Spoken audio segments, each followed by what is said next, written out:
Hello everybody, and welcome back to the second day of Ljubljana Talks here at IBTM World 2023.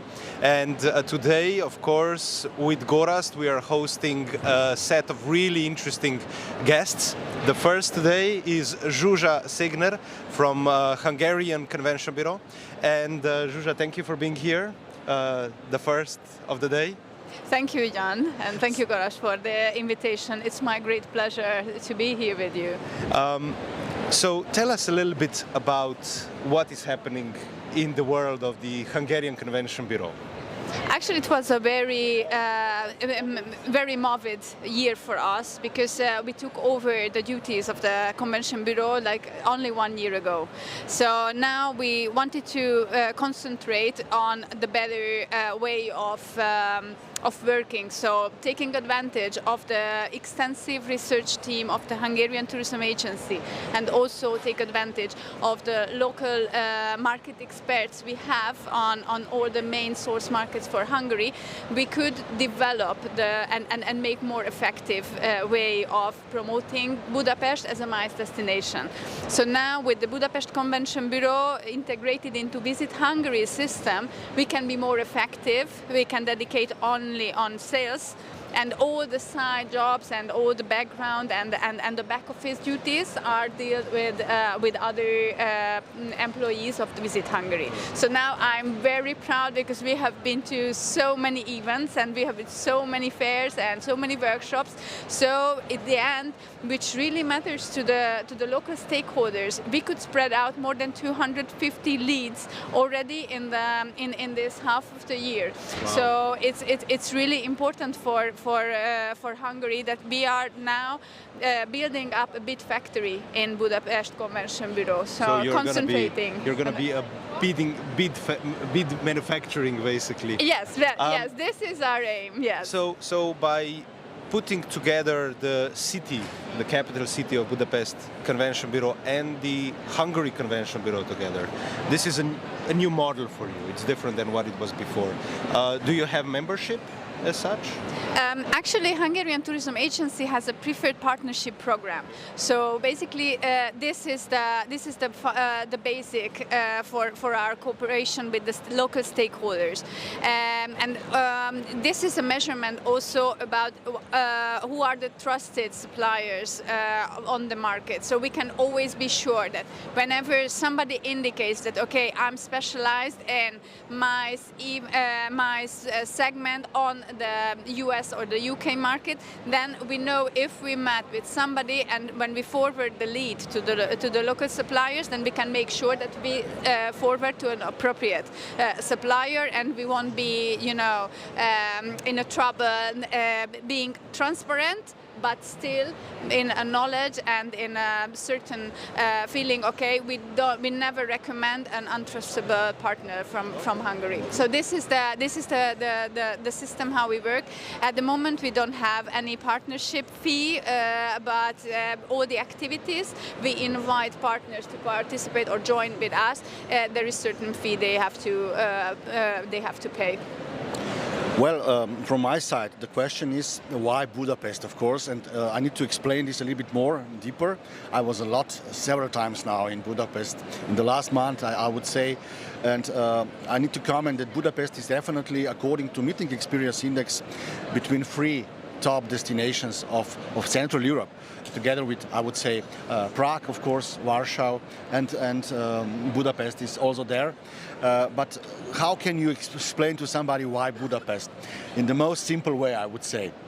I think that it is good to see the journey of how they can get there and what they can. So I would like to drive you through that journey. So okay, how can you get to Budapest? It's very easy to access. We are in the middle of Europe, so you can even access if you have, and I know you are a sustainably conscious people and decision maker. Then we are easily reachable by train, but also from all the major European hubs. Even if we wouldn't have the long-haul connectivity, direct flights, but we are reachable within one or between 2 hours. So it's very easy to access Budapest, and also the city's infrastructure is very, very adequate, not to, have a too concentrated mass of tourists in one place, but it's spread out in the 3 major tourist attractions. So this is one thing, the accessibility of the city.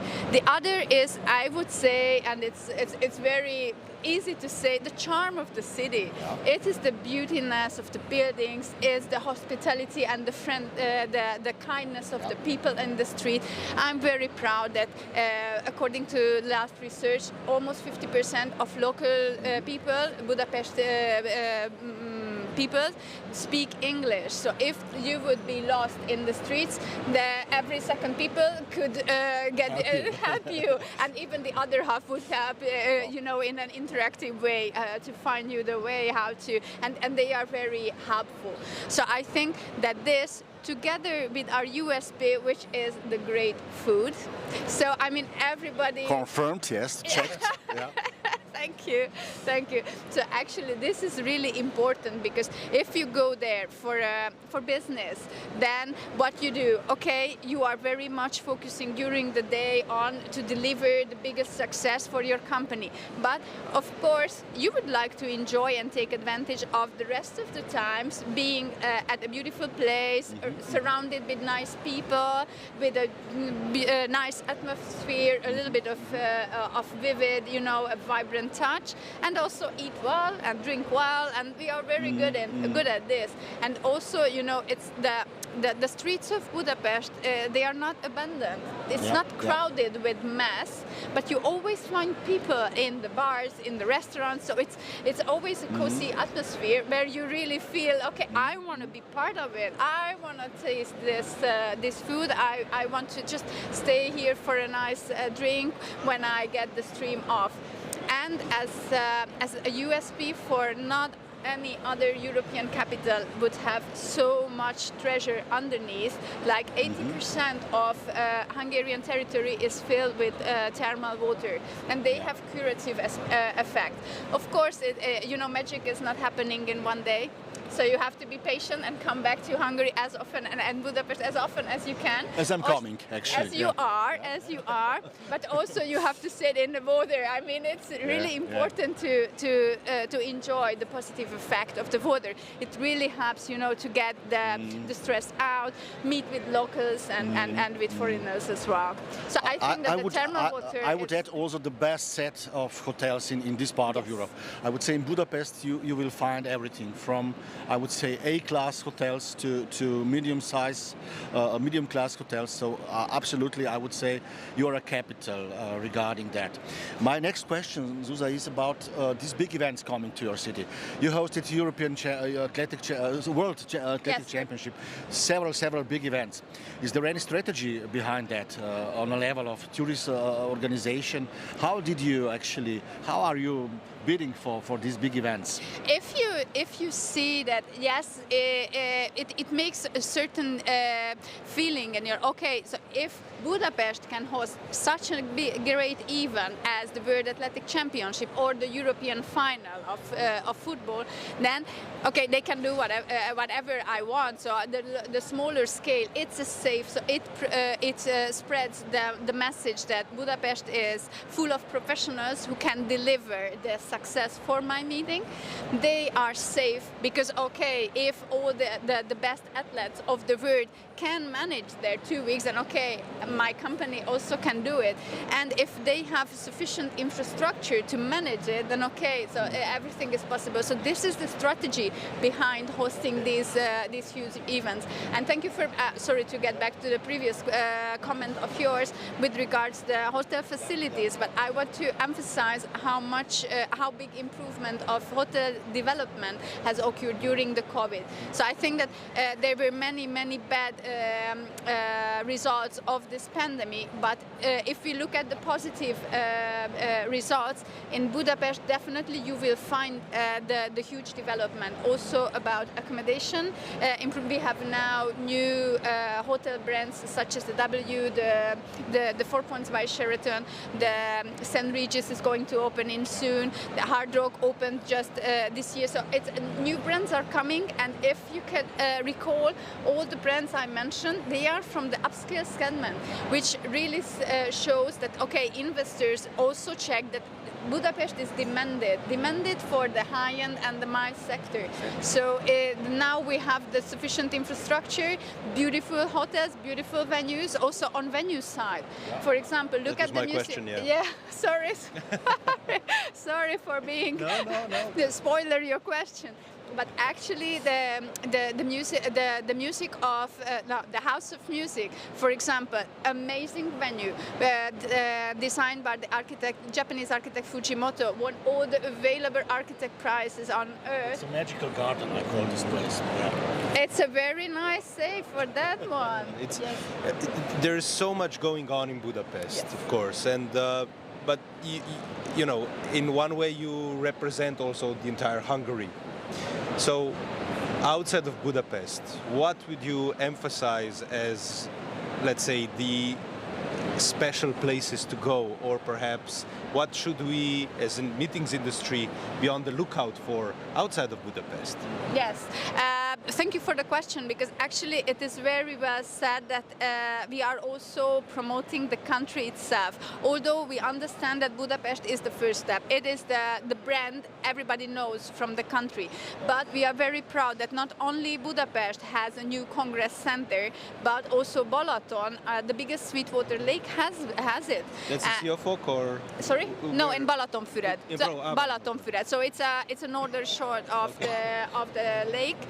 Beautiful venue with the sufficient infrastructure on the side. So, for example, we already have 3 5-star hotels in the neighborhood of that facility. But also, I mean, these are just the new ones. But Balaton used to be the second most important destination within Hungarian territory, and it's beautiful. We have done so much effort in the last couple of years, decades, to make it a one-year destination, not only for the summer.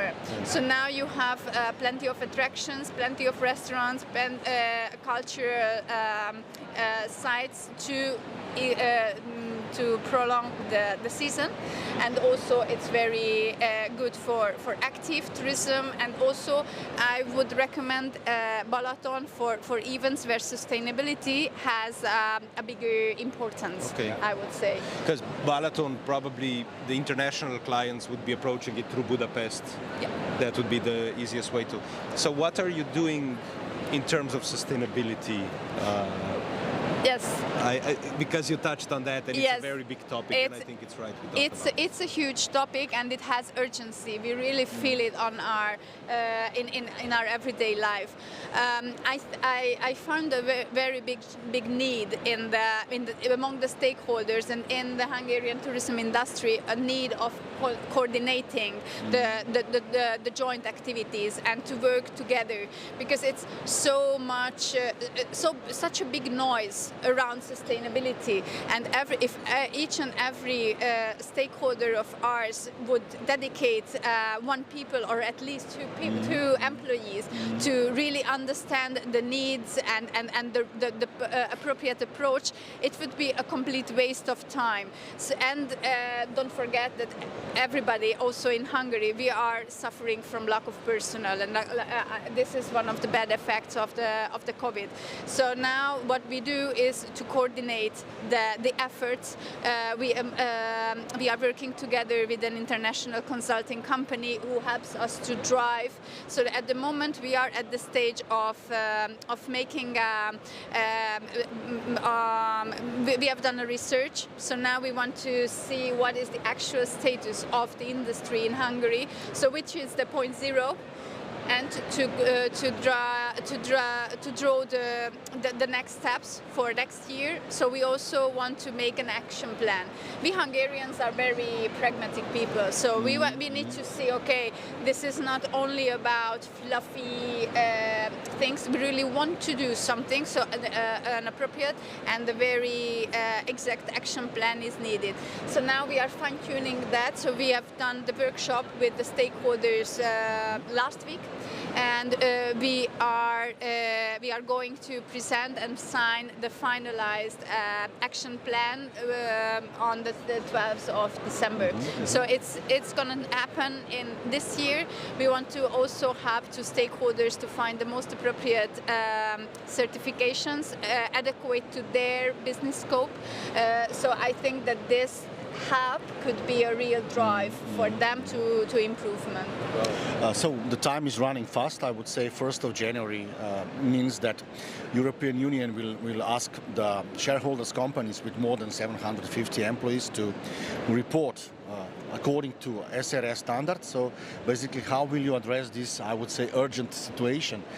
These are, of course, big companies, but the majority of banks is there. I would say OTP is for sure obliged to report, all the insurance companies and so on. So what can you say about that? So is this a game changer or not? Yes. This is a game changer. So this was where I referred that this is a really need, but we feel every day, and it is something you cannot escape from. So that's why we decided as Convention Bureau to help stakeholders with this international consultant company, so they will help them to calculate the carbon footprint. So it's as a first step, but we don't want to do the job instead of them, because we believe that driving them and teaching them is going to be the way to survive. So as you know, a good parent, so we need to guide them on the good path. Very good. Another question from my side is about Veszprém, a European capital of culture. Veszprém is a beautiful city. I was there. It's close to the Balaton Lake, actually, to Balatonfüred. So you need to visit this city because it's completely renovated. That was part of the project. But what does it mean, such a project for Hungary, actually? It was together with, I would say, Temesvar, if I'm correct. And you also support such events. So culture and meetings industry, does it fit together? Yes, definitely, because it cannot be a coincidence that during the capital year of European culture, we could inaugurate the Congress Center in Balatonfüred, which is going to host also like private events and private congresses, but also hosted the official cultural events of the 1-year-old program. Actually, I think that it had a really nice effect, not only for international but also for national tourism. So Hungarians are very much interested in culture. We are, and the location of Veszprém is really ideal, because it's just 1 hour, less than 1 hour drive from the capital. So it's easy to go there for a concert, for for any kind of event, and even during the night you can come back, or you can decide to go and dedicate 20 minutes to get to Balaton and choose from any of the accommodation facilities of that region. So the location was ideal, and I think it really made a little bit of stirring the soup of culture in the countryside of Hungary, and a little bit because Budapest is internationally known for its really good offering when we are talking about culture. Just look at the Opera House, which is always full of international artists as well, but also the House of Music, also the Palace of Arts, so all and the Academy of Music. Every single night you have at least 4 or 5 options to choose for any cultural and international events. It's very exciting to see how Hungary has been developing. I mean, it's really also a corporate powerhouse. We see, the international brands are there, not just from our industry but other industry, which drives also our industry, to put it this way. Everything that we talked about is really a success story. But if you had a magic wand, what would you change?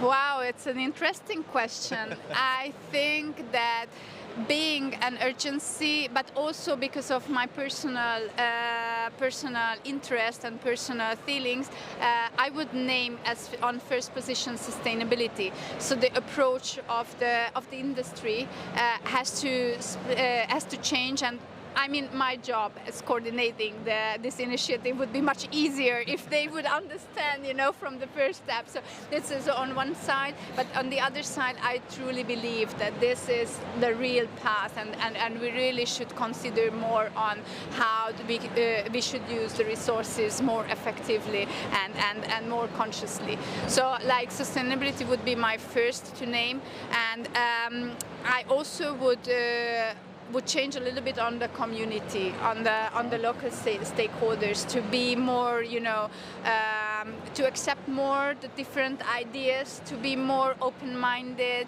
to have more time they can dedicate, and this requires many aspects to deal with the lack of person and everything, but to give them time, if with the wound could give them time to sit down and consider, look at the international examples and best practices and implement it to Hungary, because I think that a lot of new waves and new ideas could influence us.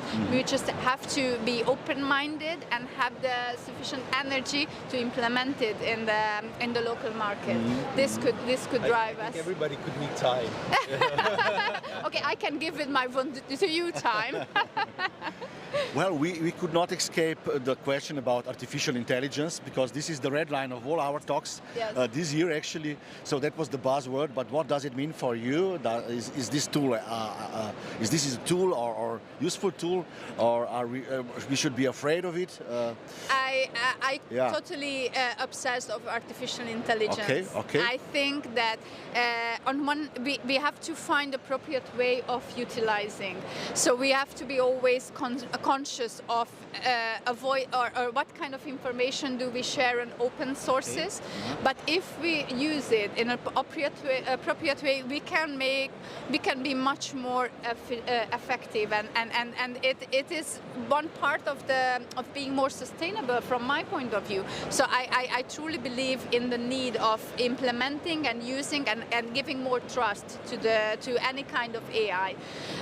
And on the other hand, I would say to the ones who are afraid of, okay, this is gonna kill and make us unemployed. No, I don't think so, because as what happened with the hybrid events and with the virtual events, so people is still in the need of face-to-face meetings. So this is one step. I don't believe that it can disappear, but what we can do is make it much faster. I mean, as a director, sometimes I just ask things, and it's okay. It's the fourth time I ask an amendment and change, and I don't want to insult people, but it's still not the one I'm expecting. But if I give it back to the AI, it's just I don't feel I don't feel bad. Very good point. Please try it again, and when it's drawing, for example, the setup for an event, it's just you indicate you have to learn the way how it understands you, but it's very easy, and it's a way how you understand. So it's the same process. You need to understand how you delegate the job. You also have to learn how you delegate to AI, and being always aware of, okay, what kind of information I share. Exactly. So I truly believe that this is going to be the real future for us, but we need to trust a little bit more and have a little bit less of fear.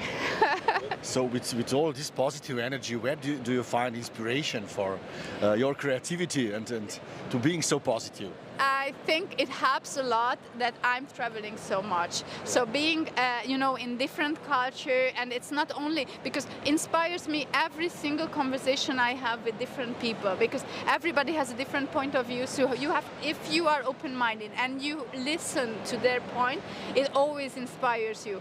But I think as a second step, it is very good that I can travel that much because of my job. So if I go there and I understand, it inspires me a lot. I mean, 2 weeks ago I've been to Yunnan region of China, and it was my fourth travel this year only to China, but it was a complete different region with so different tourist attractions and how they approach the experience-based touristic,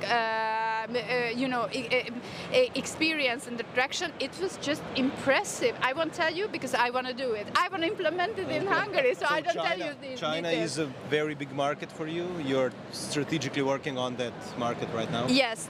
On long-haul market, we are really nicely collected. So at the moment, we have 4 direct flights to China, and we are very close to announce the 5th route to China, and they increased the frequency because the onboard,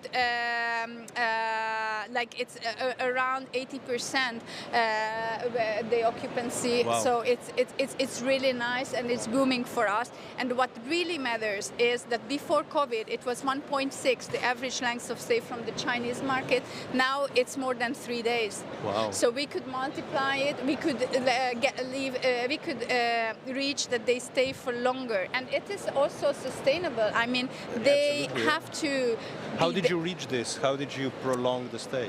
Actually, we were very fortunate because we were among the first 20 countries where they could travel as a group being the unique country in the Schengen zone. So they traveled to Hungary and we offered them, so we were there to support them with long itineraries to do a round trip within Hungary.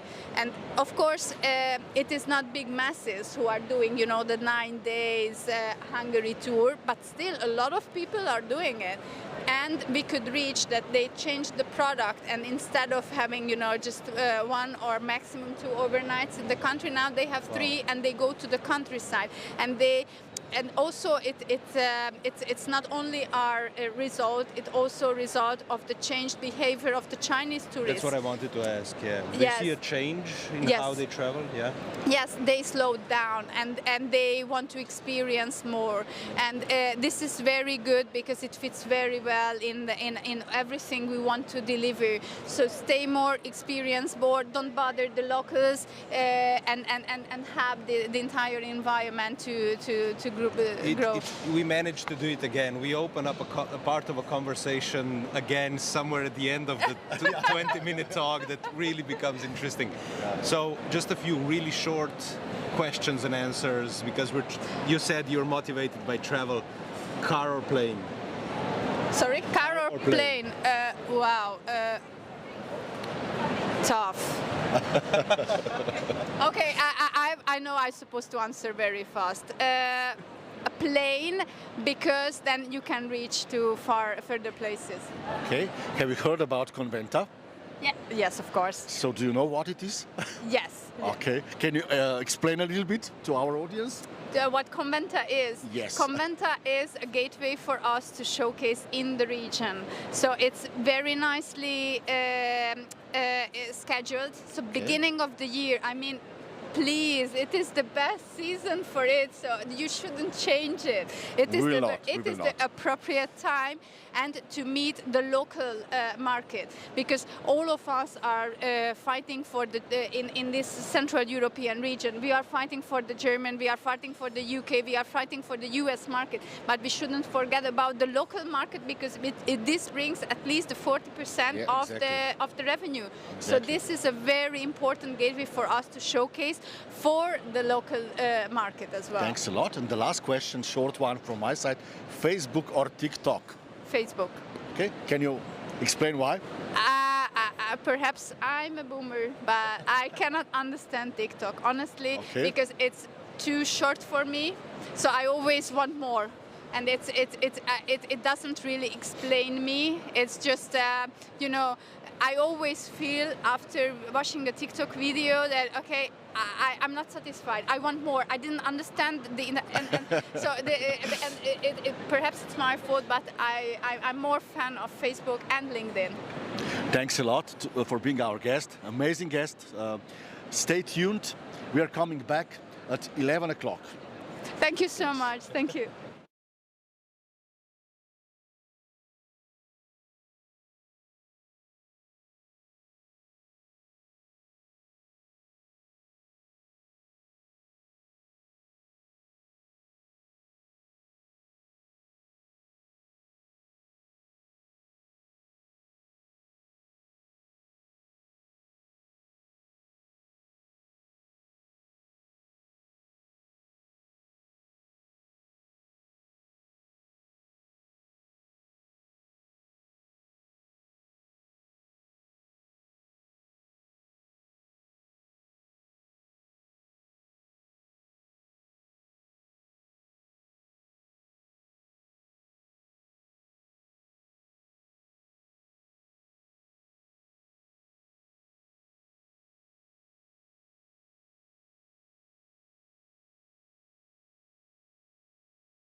Folded es un software de gestión en la nube óptimo para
¿Qué quieres? Quiero que cierres los ojos un segundo. ¿Puedo abrirlos ya? Sí, ¿Dónde estamos? estamos en mi pueblo.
Yeah. Okay. So, hello again and welcome back to Ljubljana Talks here at IBTM 2023. With Gorazd we have another exciting guest here with us. So, Drew Holmgreen, the Chief Brand Officer of MPI. Thank you for being with us. Absolutely, Jan. Good to see you. Let's just go straight into it. Could you briefly tell us what MPI is and what is it that you do? Yeah, sure. So Meeting Professionals International, it's the largest event professional association in the world. We've got 12,000 members around the world, 67 chapters. Our big focus is on professional development. The main way in which we do that is by education and connections through networking. Okay, so and this is also a big part of your activities here at IBTM, right? You've been organizing the educationals here. Could you tell us a little bit more about Yeah, sure. So when we come to an event like IBTM, we typically like to provide that those two main components, education and networking. At our booth, we actually have a shared stand with the Event Industry Council, IAEE, and SITE. And each of us has brought education all day long. So we've got education sessions that complement what IBTM is putting out here. So we've got education on sustainability. I'm doing a session tomorrow on artificial intelligence. We have another couple of sessions on meetings trends. So we really like to fill our time with things that are valuable to each individual. And they're kind of a little bit of a microcosm of what MPI does in general in terms of education, providing a lot of certification courses, online courses in these same topics. And then in addition to that, that's the education side. For professional development, we want to make sure that we are providing the opportunity for networking. So we have an event that's taking place later this afternoon at our stand, and then a larger member reception this evening. Yeah. What defines an excellent meeting association? And what is your differentiation from other associations globally? Yeah, so I think what defines the association industry in general, it goes back to professional development. Mm-hmm. At the end of the day, we all need to be advancing ourselves. And the best way that you can advance yourself is by learning and connecting. So the best associations will provide kind of the best in class for those. And I feel that that's exactly what MPI does. And I think our secret sauce, our education is paramount to what we do, and is, again, in my opinion, and it's not just because I work there, but in my opinion, we are ahead of the curve in terms of our educational offerings. I think what makes us special is the way that we localize it. So we've got 67 chapters around the world, 10 here in Europe. We are actually the largest industry association in Europe, in addition to being the largest association in the world, in Canada, and in Latin America. So with that, though, we have localized activations in our 67 chapters, and those chapters take guidance from us and localize the education. So not only are we providing those connections, but we're providing that local relevant education through our chapters, and I really think that's what sets MPI apart. We saw, the meetings industry has seen tremendous change lately. Which changes marked your work recently? You deal a lot with the communication and you take care about the brand itself, so what is now different than it was before? Yeah, I think the big change that's happened in the past 3 years is the youth movement and the refreshed workforce that we have in this industry. There was a study that was put out by Freeman last year that found almost 60% of the industry has turned over. So that means more than half of the professionals that you see walking around here are new to the industry.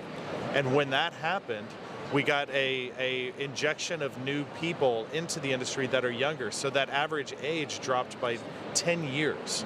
So you got a lot of new people who are bringing new energy, new thinking, fresh perspectives.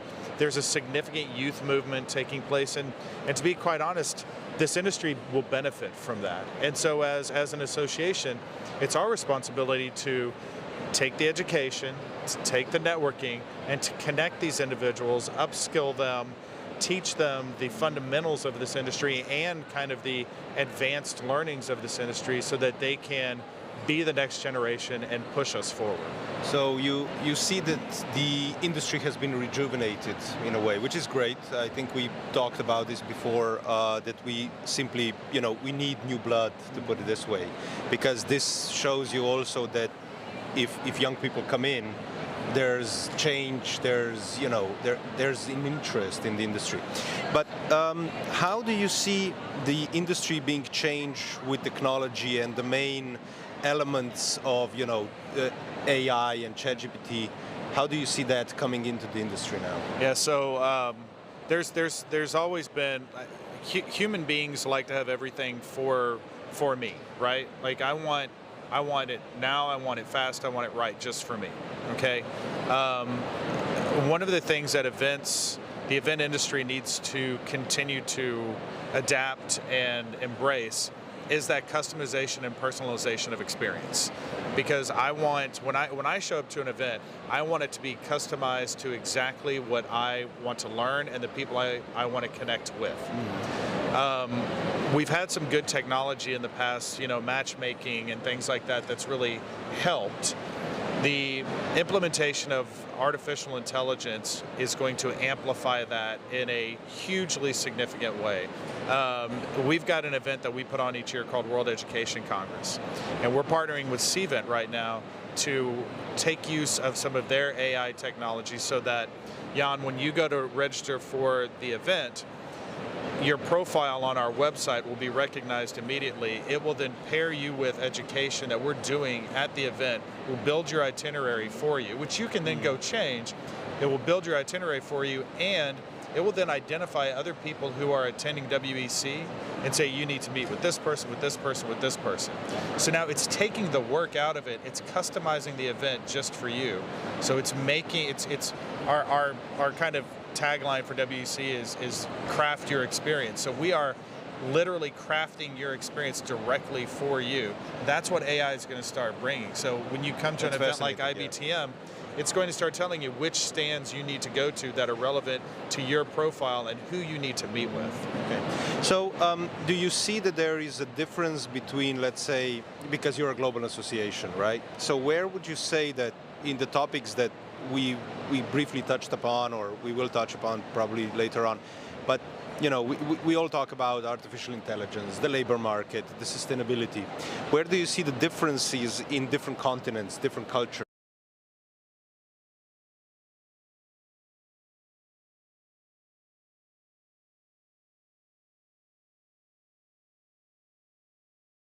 As in the States, we see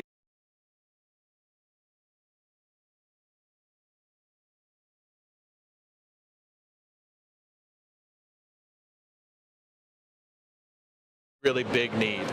So I think that there's more concerted effort here in Europe around sustainability.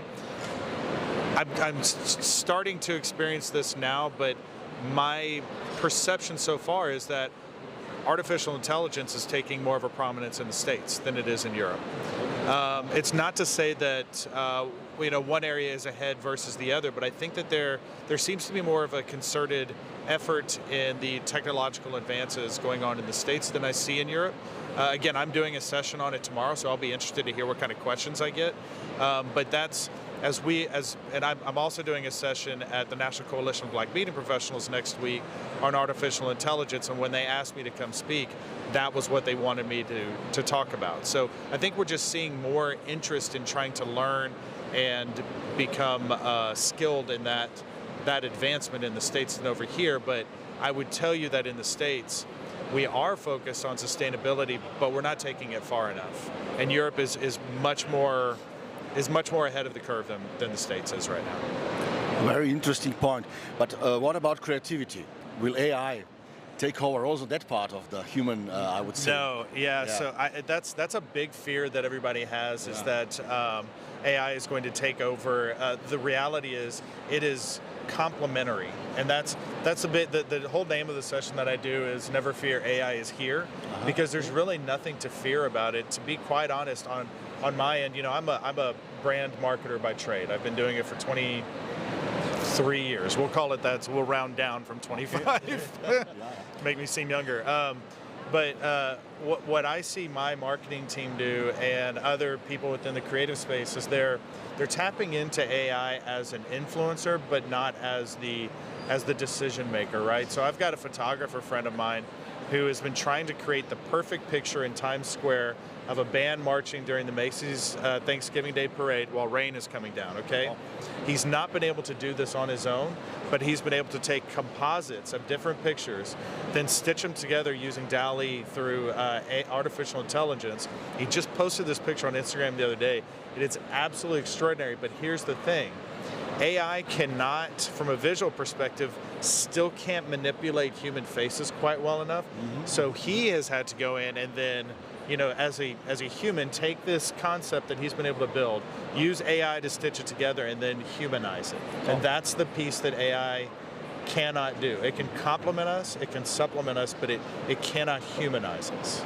Very interesting points again. And let's focus also on this, on your event in Europe, on the Luxembourg event. Can you share some details, I would say, speakers they will come to Luxembourg and other things about the event itself? Yeah, absolutely. So we're excited. Last year, or I guess this previous March, we were in Brighton, UK. Had an absolutely great event. It was the first time we'd had EMEC in person since 2020 in Sevilla. Had a number of great speakers, did some really innovative formats within the event itself. We're going to pick up a lot of that, pick up those learnings and position them into Luxembourg. We're actually, it's exciting, we are in market right now bringing all of our speakers together. So our call for proposals is out there. So we don't have our speakers just yet, but we're actually in the process of vetting and talking to them. I've met with a few of them here on site. Yeah, that's right. If there's interest in speaking at EMEC, now is the time. That RFP is out there. So from a format perspective, Luxembourg provides such an incredible backdrop for this event. I did a site visit there about a year ago, and it was the first time I'd been to Luxembourg before. There's a few things that I really like about it in terms of its ability to host EMEC. One is the central location is unbelievable. It is the ability to get there, whether it's by air or train or car, is so easy. So it's an easy trip for everybody. It's a gorgeous destination. The dichotomy of old versus new, I thought, was really, really interesting. You've got the old city that's still got the prototypical, in my mind, European wall around it, and then a valley that separates it from the new part of the city, where you've got the European Convention Center of Luxembourg, and that particular facility is set up to host European Union meetings. So it's very interesting the way all of the rooms are kind of set up in rounds and pushed down to a floor where our speakers will be. So just the environment itself is very engaging and interesting. So yeah, we're excited about it. And the tagline that we're going to release our marketing next week, the tagline is "Fill your heart in Luxembourg." I think our colleague Lina from Luxembourg, she's going to be really happy about your description. But tell me another thing, because you've touched upon the artificial intelligence, sustainability. How did you see, because you said you've been in communications and branding for such a long time, how do you see communication change? From within the meetings industry? I think there's a lot of change that has happened. Some is more obvious, some not. But because you are working with a global association, how do you see that change for you? It kind of goes back to what I said a second ago about personalization. So as a marketing professional, what you're going to continue to see and what we're really pushing to get out there is communication that is just for you. There's so much technology that's been in place for a long time, that's been maturing over time, and now with the congruence of artificial intelligence, marketers are going to have the ability to change the website when you visit it, the communications that drops in your inbox, potentially the social feed that you see, web banners that you get as you're browsing the internet. That's how communications is going to continue to change. I will tell you that the meetings industry is a little bit behind the curve in terms of that personalization and customization of communication. When you go to a website like Amazon or Netflix, you'll notice that everything is customized for you, and that's based on algorithms that they have in place. We're a little bit behind that curve. We're not quite there yet in the meeting space, so that's a big change that's going to take place in communications. So because of this lag in, let's say, in the way that we utilize the tools that are out there. Do you see the meetings industry and tourism in general catching up, or do you think? Oh, for sure. Yeah, for sure. It's a learning curve that simply needs to take place. I worked before I got into the meeting space, I worked for advertising agencies, and a lot of my clients were hospitality, tourism brands, hotel brands, and we were, hotel brands especially, tourism brands a little bit behind, but hotel brands are at the forefront of this. They're very smart in how they use this new technology. The meetings industry will catch up. We lag behind a little bit for whatever reason. So what are the future steps for MPI in Europe, actually? What are your plans? Yeah, so very good. So we actually, we've seen a lot of growth within our community over the course of the past 18 months or so in Europe especially. I anticipate that growth continuing. One of the big changes that we've made recently is a restructuring and redesign of our chapter leadership experience. So we now have implemented regional councils throughout the world, and we've created an EMEA and APAC regional council. So this is a elected council where there will be a regional chair and a vice chair, and then a representative from each of our chapters that creates this council. What's great about this council is it creates a body of regional-based experts that can help the chapters, give them some consultation that's accurate, appropriate, and relevant to their needs, and really give them that peer-to-peer guidance. It's a big change that's taking place throughout the world and in all of our communities, and it will really help grow and facilitate our chapters at that local level.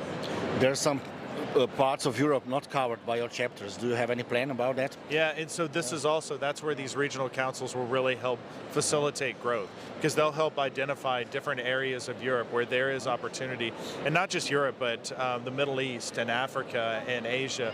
The communities there need organizations like MPI. They need that professional development, the education and networking. So having these regional councils really direct and push the chapters will help facilitate that growth in emerging markets or markets where we just don't have a good foothold yet. Okay. Can you name one big challenge we need to solve together as an industry, actually? What would for you sure. say? Workforce. It's workforce. You've got so many new people coming into this industry. We've got to help educate them and connect them, and that's one thing across all of our associations that we're seeing and we're dealing with, is that you've got all of this great new blood that we've been talking about, but they've got to learn quickly, and we've got to help facilitate that growth. The MPI event has been, I think, on the calendar of European events for, as a kind of a must-go event for many years.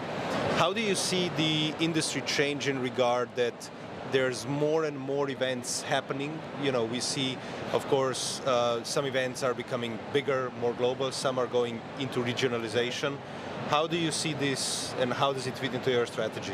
Yeah, so I think that's a good question, and it's something that we have certainly considered, whether EMEC should maintain itself in terms of just being a European event, or if we should start to create smaller events that are regional in nature. And it's something that we're considering and thinking about. Right now, we're going to maintain EMEC as a European overall event. One of the things that we really like about EMEC is that it brings our European community together. And when we had a gap there in 2021 and 2022, it really hurt our community over here. EMEC, when we had it in Brighton, the one thing that I noticed is that, and even when we show up at IMEX and we show up at IBTM, it's a reunion for our entire community. Whenever we come together, our community they want to be together, to see each other. The education is critical, but what's interesting in Europe especially is that the networking is so much more important for this community. And so when we can come together in a big event like EMEC as opposed to regional, we just see so much more power there. So that's why I don't think the format's going to change anytime soon, but it's still something that we're evaluating and just considering for the future. Do you know a famous Slovenian basketball player playing in NBA? Somebody who is playing there? You are from Texas? Luka Doncic, Yeah. Very good, thanks. So you're aware, I live in Dallas, but I'm a San Antonio Spurs fan, so I love Victor Wembanyama. Cool. But my son Yeah, Told yeah. my son's 9 years old. I raised him as a San Antonio Spurs fan, got him all excited about Wemby. Okay. But then I'm walking him to school the other day, and he says, "Dad, I've become a Mavs fan, and I like Luka." It just tore my heart apart. Tore my heart apart. So that was the right question, obviously. And he told me that Luka is better than Wemby, and I said, Wow. right now. Wow. Right now. Right Maybe. now, But maybe. give it maybe 18 months, and that's going to change. Cool, cool. And we finish with fire questions. A really simple one. TikTok or Facebook? Now or future? Now. Now I think Facebook. Future maybe TikTok. But what you're seeing on these, what you see in Facebook and Instagram, they are adapting and starting to put out their own things like Reels to mimic what TikTok is doing. So now Facebook, but maybe future TikTok. Beer or wine? Oh, beer. Oh, beer. I'm a big craft beer nerd, so yeah, I brew my own beer now. I'm a beer guy. Oh yeah. Well, thank you very much for this chat, and thank you for being on Ljubljana Talks. And we look forward to, to seeing what happens in Luxembourg. Absolutely. Thank you so much. Very good. Thank you so much. Appreciate it. Stay tuned and see you soon. Thank you.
Kai? Okay, here we go again live from IBTM today, the second day of IBTM 2023 here in Barcelona. So with Gorazd we have another great guest here on Ljubljana Talks today. I don't know how to introduce you, Dejan. Dejan BOGDANOV from Vekol DMC, a legend from the industry, absolutely, and an old friend. So thank you for taking your time and joining us here. Tell us, what does Vekol do, and tell us about Serbia and what is happening in the meetings industry in Serbia. Oh, thank you for the invitation. I'm so proud to be around, let's say, all these famous people from the industry, to be with you, and it's always pleasure, let's say, to be member of Ljubljana Talks, because you're doing a really great job.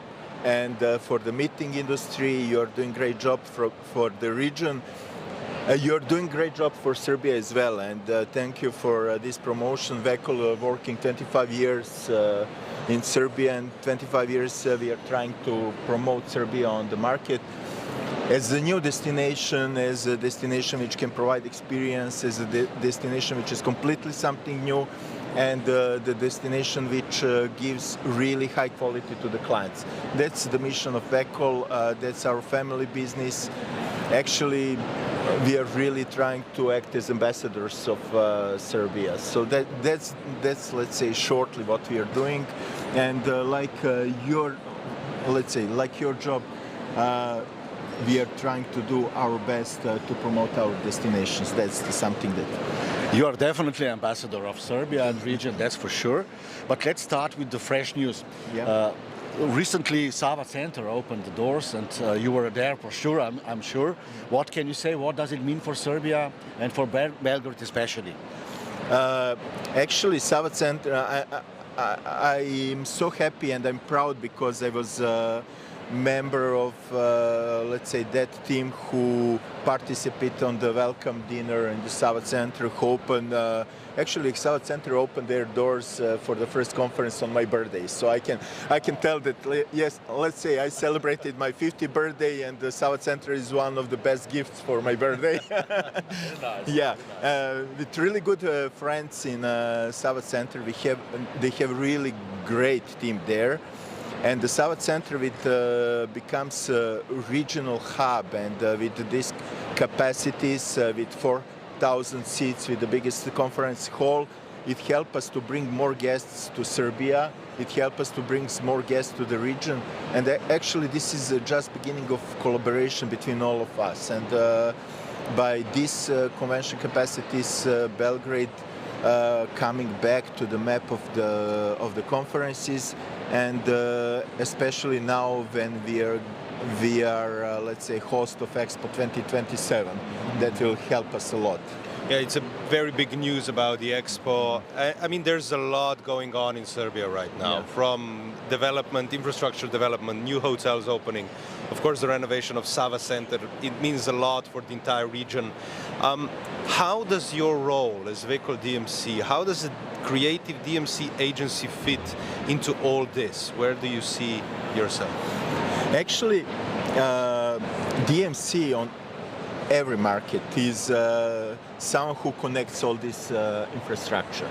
You can have a great hotels, you can have a great convention capacities, but the DMC is someone who gives experience. The guests booking by their own, having all this infrastructure on their own, they cannot have that experience. As Vekol DMC is someone who, let's say, connect all these things together, who provide experience. And regarding that experience that we provided, for example, in the last 20 years, we hosted so many Fortune 500 companies, let's say, like Stada, like Disney, like Microsoft. So that's something that it's not brand new hotels. It's not this convention center. Without DMC, it's just event venue. It's just something. It's just booking. DMC is that connection that makes to make the event better and better. You're an advocate of creativity for a long time. So somehow we have this logistical part of the business. We of course need that too, but you really promote creativity. Where you get your inspiration actually for that? Actually, maybe it's not the right time and the right place to tell that, but inspiration is my wife. Okay. Actually, when she started, bye, Tanya. Actually, she started this business 25 years ago, Okay.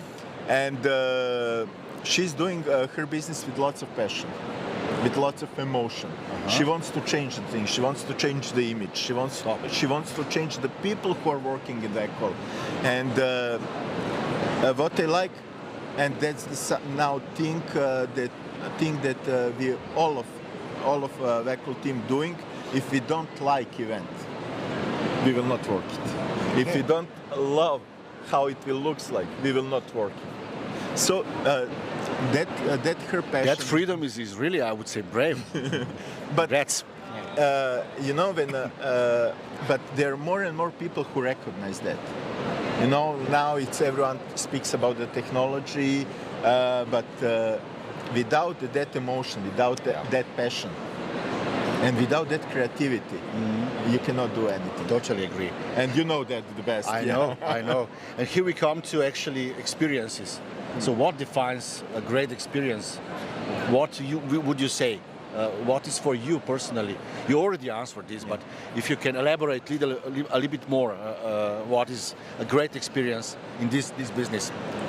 Actually, the great experience is when you have the client who is happy, who is remembering things, and when he comes back to home, he tells, "Oh fuck! I had a really great time in Serbia," and that's the experience that people miss.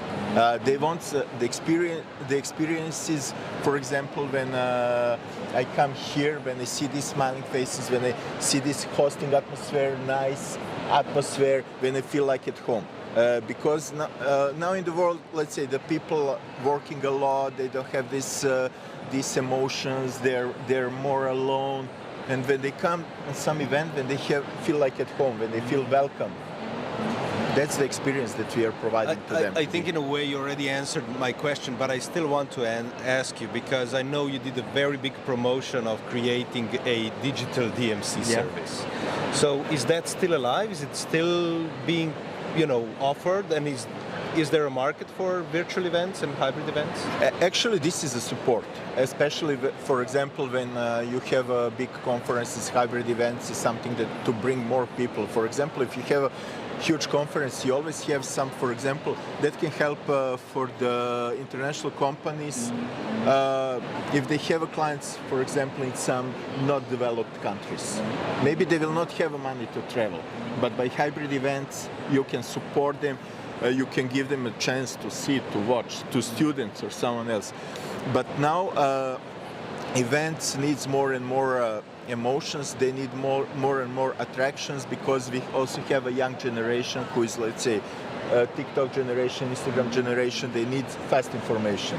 They have different experience. They have different emotions. So just to, for example, for the young generation, they need to touch something, they need to see. So we need this kind of technology to have this multi-sensual activity, to have multi-sensors, to activate them, to have fast information. Okay, so I really like your answer. I think as a support tool. We've been talking a lot about artificial intelligence, machine learning, ChatGPT. Are you using this in your events? Yes, actually that helps us to provide some information quicker, and it's a great tool, and I'm happy that we are, let's say, some kind of pioneers, that we are using artificial intelligence, but we cannot just count on artificial intelligence. Let's say that still cannot provide this emotion that we can provide on the market. Artificial intelligence is a tool that helps us to make faster information, to help us, let's say, to create some digital content, which is now very important thing in the, let's say, in the events. And we are using it, and I think that it's everyone needs to use it. We need to go together with, let's say, changes. We need to follow, let's say, development of everything. If we are not following that development, we are screw up. So one of the buzzwords these days during these Ljubljana talks was, of course, AI. Jan already asked that. Another one was sustainability. How important is to organize sustainable events for your clients? Because, as you know, on 1st of January, the European legislation will force big companies to start reporting also about events, according to new standards. Thank you for this question. I have to tell you that, let's say, Vekol last 20 years we have this green mind. And we started it, our green events 20 years ago, even one of the first hybrid events we had at 2004. So on the beginning of internet, when it was slow internet, we had a live stream, we teach the client how about the recycling and about everything. But actually at 2004, also, we invited famous Guy Bigwood, who changed, let's say, Singapore completely to the green city, to the green events, to take the training to the MICE industry in Belgrade. Unfortunately, that time we had 0 participants applied for that. But now, as let's say, the market is developing, the clients are finally ready for the green events. We are trying to completely reduce the paper by adding websites, mobile apps. We are trying to reduce, let's say, the transfers. We are trying, actually, we are trying to get the 0 kilometer policy for our restaurants. We are taking them. We are choosing our partners who are thinking the green. And that's something that we are not, it's not just greenwashing, we are trying to act green. And when companies follows their ESG rules, then it will develop more and more, not just to have this greenwashing. Agree. My next question is a simple one. I need to ask you that. Yeah. Why Belgrade? What would you answer to somebody who is coming to your stand and they ask you about why Belgrade? We have some ideas, of course, with Jan, but we want to hear from you, actually. Okay. I need to be politically correct because this is a really serious, let's say, podcast. But no, why Belgrade? Belgrade is everyone asking for new experiences. Belgrade is new experience. Serbia is new experience. And Belgrade, by developing infrastructure, by developing airport and the flights to Belgrade, it's really every year it's new destination. And if you want to get something new, that's the Belgrade. Also, what we have in our region, it's emotion. That's something that, and in Slovenia and in Serbia we have, that's the emotion that we can provide to the client. The clients are just, let's say, not numbers. And when you have all this infrastructure, let's say good hotels, everything is there, you can provide them emotion. And always clients asking, oh, I need something new, I need something new. Yes, Belgrade is something new, and every year is something new, and every year is better and better. To this, I have to ask you the question, if you had a magic wand, what would you change? Actually, I would change lots of things, but the basic thing, let's say, I would like to change, let's say, to integrate from, let's say, in the Serbia, from Slovenia and Serbia, to integrate smart people to work together. That's something that we need for every event. For example, to best musicians, best artists, the best designers, to integrate them together and to have a really high potential creative event. That's something that we need, not to work everyone by themselves. By this magic van, I want to, let's say, collect them and to create high quality product. Nice. That's something that I would like. And what is your dream project you want to bring to Serbia or to Belgrade?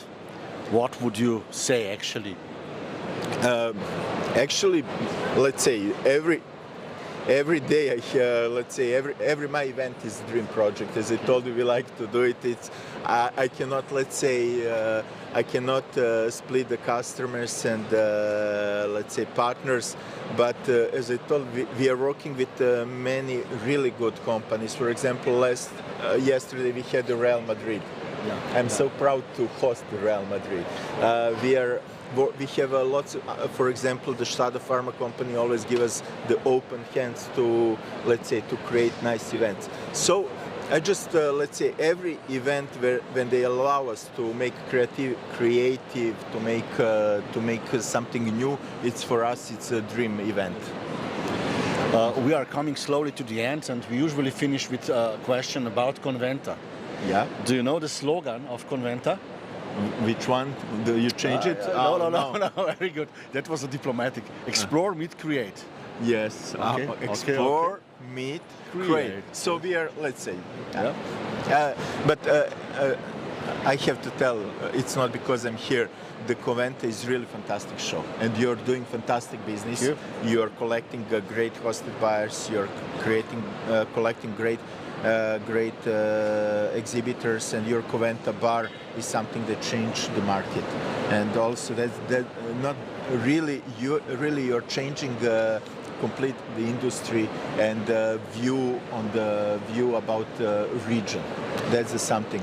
And do you know how do you know how we are, let's say, finishing always the meetings and the talks? Yeah, we know exactly. Yeah. I think that let's say we have to please. Thank you. Yeah, Thank you very much. We will drink it to say cheers. Yes. Živeli. No zdravje. Na zdravje. Na zdravje. Nice. And thank you and stay tuned. Stay tuned. See you soon. Coming back. Bye bye.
Okay, here we go again, live from IBTM World 2023. Here we go, Ljubljana Talks, and with Gorazd we have another great guest to talk to, Gemmeke De Jongh, Visit Flanders Convention Bureau. Thank you very much for taking your time to be with us. Thank you for inviting me. Well, in Ljubljana Talks we talk about everything, so it's not just about Ljubljana.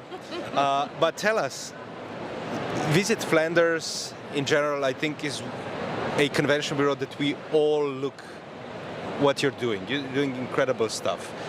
Could you tell us what's like the story of this year, or perhaps the year that's coming up? Nice to hear that you're thinking that way, but we are indeed quite proud of what we've managed the last years. It all started pre-pandemic, pre-corona, when as we are a governmental agency, we need to prepare documents for politicians to say how do we want to manage tourism and congresses in the future. So we wrote this memorandum, as we call it, where we basically said, like, in the future we want to do things differently, because we looked around us. Even today it's still the same, but a lot of challenges at that moment. Economic crisis, climate, over-tourism was still an issue a few years ago, and it is coming back now. But we said, okay, as a destination we need to do things differently. So we decided with all our partners to go for a true paradigm shift. We really turned everything around. And we said, instead of having tourism and business events as an end goal, it was going to become a means to an end. So we want business events, congresses, tourism to be a facilitator, a catalyzer for creating a destination where people basically are happy, where visitors, when they come, are happy, where people who work, study are happy. So it was a really big shift, and we felt like, okay, a lot of people support this idea. Then the next step was, of course, how do you then start managing this into concrete actions? How do you make it tangible? So with the hub of congresses and events, we decided to say, okay, we're not going for more congresses anymore in the future, but we're going for what we call then the better congresses, which means congresses that leave a legacy, that create something positive in the destinations for the locals, for the entrepreneurs, but also for the visitors coming to the destination. So it was a real big shift, and it's been now a few years. We're still in it. We're still very happy doing it, and we're still learning a lot, of course. And the results are there? The results are coming, yes, indeed. We've developed a methodology where we really, together with all our stakeholders and associations and event organizers, look at how to generate positive impact. Because it's a nice thing to say, and it's nice to say on television, in the radio, on media, but how do you do it? So we've been really testing it. We've been sweating a lot. We've been hitting the wall a lot, but we learned a lot, and we did realize, actually, by bringing people together around this one goal of generating positive impact, you really give a sense to events. You really give a meaning to why you should keep doing congresses in the future. By changing the paradigm of the Convention Bureau, do you see that the industry is also making some changes? I think so. I think we see that by sharing our experience and the fact that we're changing our business model, because that's what we're basically doing. A lot of other destinations and peers are actually trying to do the same, and some of them already do a lot. So I think the industry as a whole is going into that direction, yeah, absolutely. You're part of the Be Future project, where you aim to transform the entire European meetings industry into more sustainable, resilient industry. Can you tell us more about that project? It's quite interesting, and it connects more countries than just Belgium. Yeah.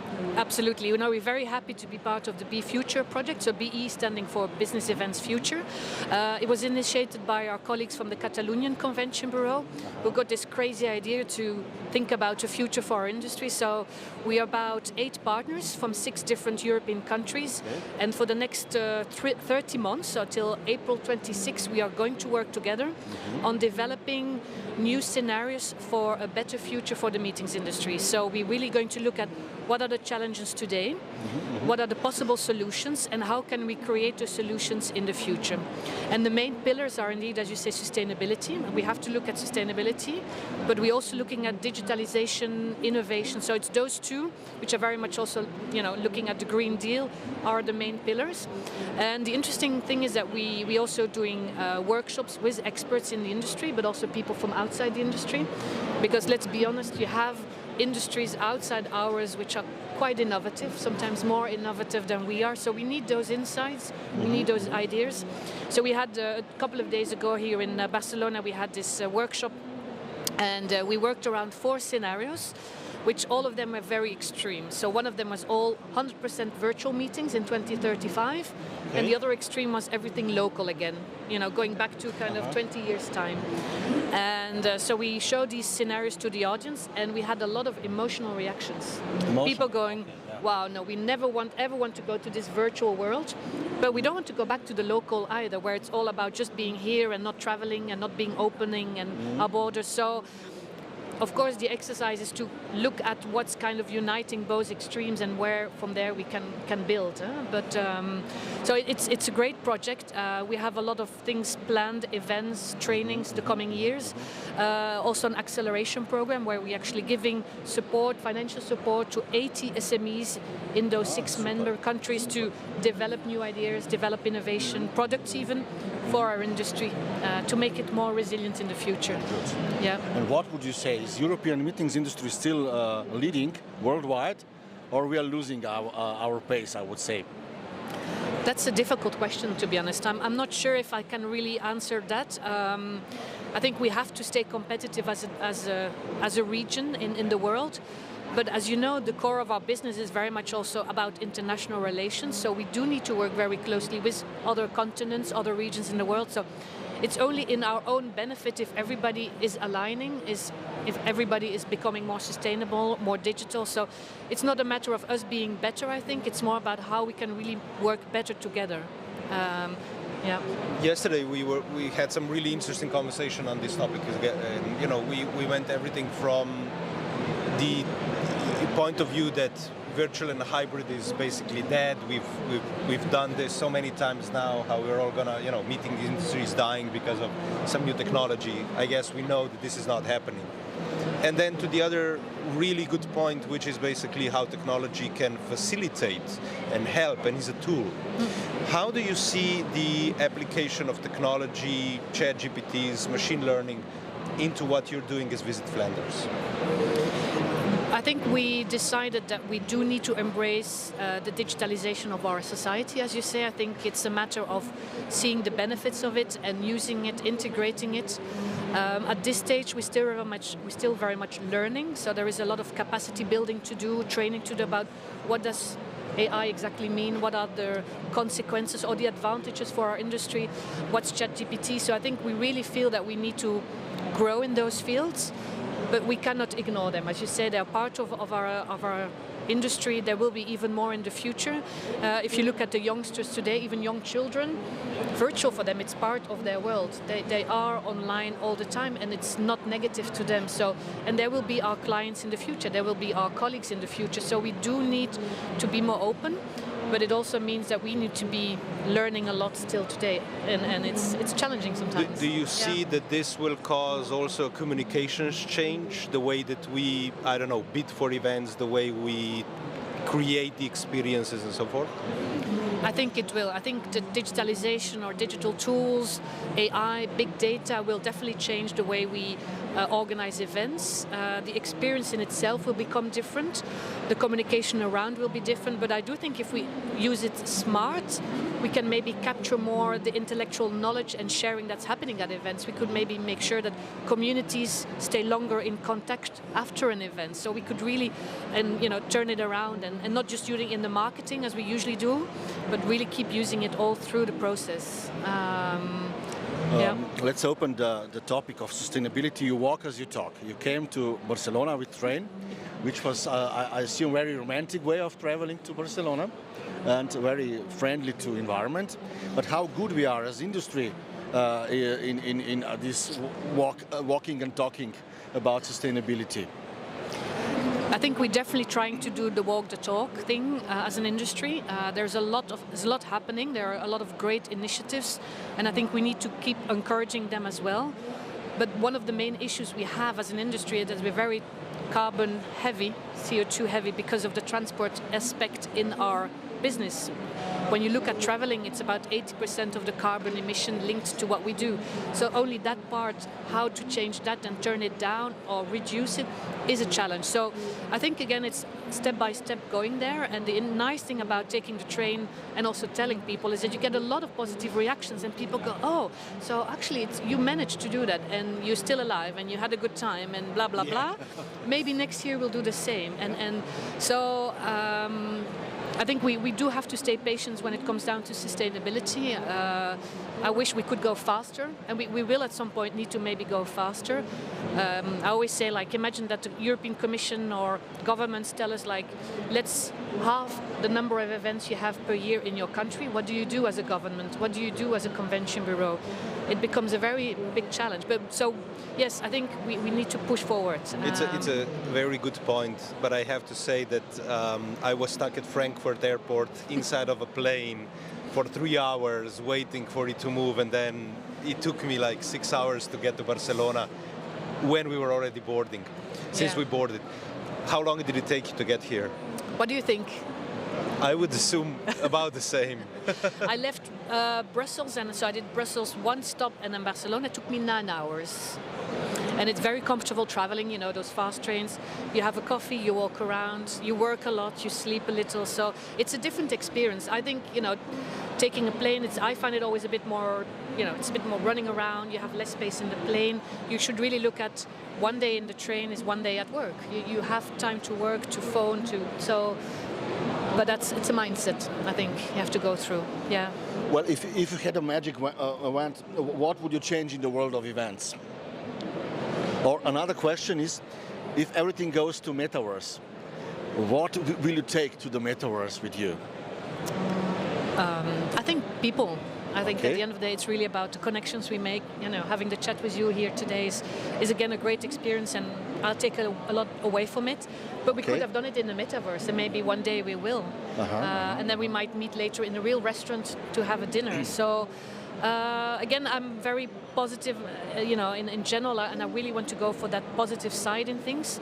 So let's embrace that metaverse and see how it can make our lives better, how it can make the industry more sustainable, and maybe also create better life quality for all. Yeah. So you are definitely optimistic about it. I want to stay optimistic. Very good. I think we have to. Yeah. And the next question is again coming back to the future project. Can you share some more details about the future? I don't know. You said that you have several fields you want to cover. This is interesting, I would say, for the audience, and would like to learn more about it. Yeah. Of course. No, I think the nice things we want to do is also, for instance, a hackathon. We're looking at, like, next year and the year after, going to all different kinds of events in Europe to also learn from the audience. And we definitely want to learn more from younger generations, from students, because we had one expert in the room the other day who's teaching all about gaming. And so his pupils are around 20, and he said, like, they're already looking very differently at tourism. If I take them one day to a nice city trip, they're like, nah, after half a day, let's change. So I do think we need to involve more students in the project, make sure we have their voice, because they will know what will happen. And very much important is, I think, to keep sharing our learnings with people in the industry, because by doing those workshops, you kind of prepare people to think about the future and not to be afraid of it. I think that's it as well. So if we're saying that, you know, the paradigm shift that you've done as Visit Flanders, and with the ambition of trying to understand the future, you basically could say that, you know, you are looking at events which potentially you would be the one that says no to an event if it doesn't bring enough, you know, on your scale. How would you justify that, or how would you explain this to your partners, to your members in the city? I think the why we do what we do and why this paradigm shift is definitely something that we've been working on the last 2 or 3 years, because, as you said, there is always the economic impact, which is important for society, for our suppliers, our partners. So we really want to show them that there is still an economic impact that counts, but it goes hand in hand with a societal impact. We want to show them if you bring an event to your hotel, to your venue, there is more than just that. But it's taking them through that process, that mind shift, that paradigm shift. And after 2-3 years, we do see that they start coming back to saying, okay, Gemmeke, we do see the value. We do see why it's important to go beyond just having the event 1 or 2 days here and then people flying or training back. So, but it's true. It's about balance of, you know, there is still the economy. We're not going to say stop to events and meetings and like, let's just do everything online. And we have to think about our cities, about what's happening in our cities, the capacity in the cities. So it's finding that balance, economy, societal impact, and it's again step by step. Yeah. You were super innovative in marketing of Flanders, a great example and benchmark for many of our colleagues. And my question is a simple one: what works and what not at this particular moment in marketing of destination? We've chosen in Flanders to go very niche, I think, in a way, and it's linked again to this change in mindset and paradigm shift. We said, like, we want to invite, everybody's welcome, that's for sure. Okay. But we want that those people who come to our destination really have a connection with the destination. So it means that they have maybe the same values or share the same passions, whether it's, you know, this sounds very cliche, but cycling is very big in Flanders, gastronomy, arts and heritage is very big. So we want to say, like, those people who come and have maybe share those same passions will have a extra experience when they come. They will not just come for general stuff, but they will actually really have a connection with maybe the locals who like to cycle as well, or the food that we share. So we've decided to go much more niche in our marketing, and it's the same for the congresses. We like people we invite to come for congresses. If they want an extra experience or impact, it's when there is a connection with the locals in the same fields. So it requires, again, a more in-depth research as well about who is your target group and how do you get into their community and how do you bring their community to our community. Yeah. My question in regards with that is why because Flanders, I think because it all goes back to what at the beginning we said, like, we don't want over-tourism, we want quality of life, we want a balanced, we like to say a flourishing destination where everybody's feeling okay and happy. It sounds really strange and funny to say, and it's maybe the same for you, but before the pandemic, we looked at figures and trends on graphs showing over-tourism or tourism numbers in the future, and even small cities in our region, and we are very small, were at some point reaching over-tourism. So it felt like crazy. We're not going to have. So we said, like, okay, we need to. That's why we said we need to think carefully about who do we want to have in our cities, and how to avoid that you have too many people in terms of compared to the capacity of the city that it can carry. I mean, we all know that Belgium in general is the hub of European Parliament and all that. So definitely there's a lot of events, there's a lot of potential to go into that. Do you see that the events of Europe are changing? Do you see that there's more events? Do you see them bigger, smaller? How do you notice that in the case of Flanders? I think we still see an increase in number of events happening in Belgium, but I think even European-wide, if you speak to our peers in different destinations, there is definitely still, the number is going up. I don't know if the number in terms of size is going up. I think I hear people saying that it might go back, or it might be more a way of using or organizing multi-hub congresses events. There's a hybrid is coming back, so I think events are remaining. The people are meeting. We have next year in Belgium the European presidency for half year, so you do see an increase in events. Of course, sounds logic. So yeah, I think numbers are there. The type and the format and the number of participants is maybe changing in that sense. Yeah. Yeah, we are slowly coming to the end of this Ljubljana Talks, but I still have a lot of questions to ask. So if I ask you about this problem of our tourism, with a simple survey, I would say, you have 4 options. You measure number of Congress guests at your destination. You measure, the next one is you measure the consumption, the expenditure of those guests. You measure the growth of congresses and events. So the concept of degrowth, or you just go for, I would say, number of events at the end of the day. What would you choose actually? I as have a to choose destination? one of them, or can I do a combination? You can comment. You can comment. Do a Okay. combination, whatever Yeah. you like. Actually, We're developing a system whereby we measure the economic impact to always show what is the dollar, the euro at the end of the line, at the end of the event, for the partners, for ourselves, for the politicians, and we also measure the impact. To be fair, measuring societal impact is a bit more challenging. What kind of indicators do you use? How especially do you measure on the long term? The event is gone, how do you keep measuring in the years after that it has had an impact?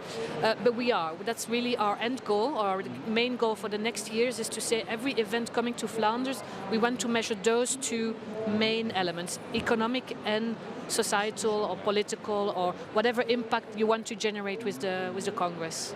Yeah. This is interesting because I believe that non-stop growth is not possible because at the end we have a problem as we have it now. The planet is really in danger. So basically this is because of this obsession with non-stop growth. So that was a little bit of activism from my side. No, I agree with what you say. Yeah. If I just open up a question related to this, because you said there's a lot of stakeholders like politicians and so forth, and if you know that you're on a trajectory towards something that's not good for you, are you putting in place limitation to, let's say, hotel developments or anything like that?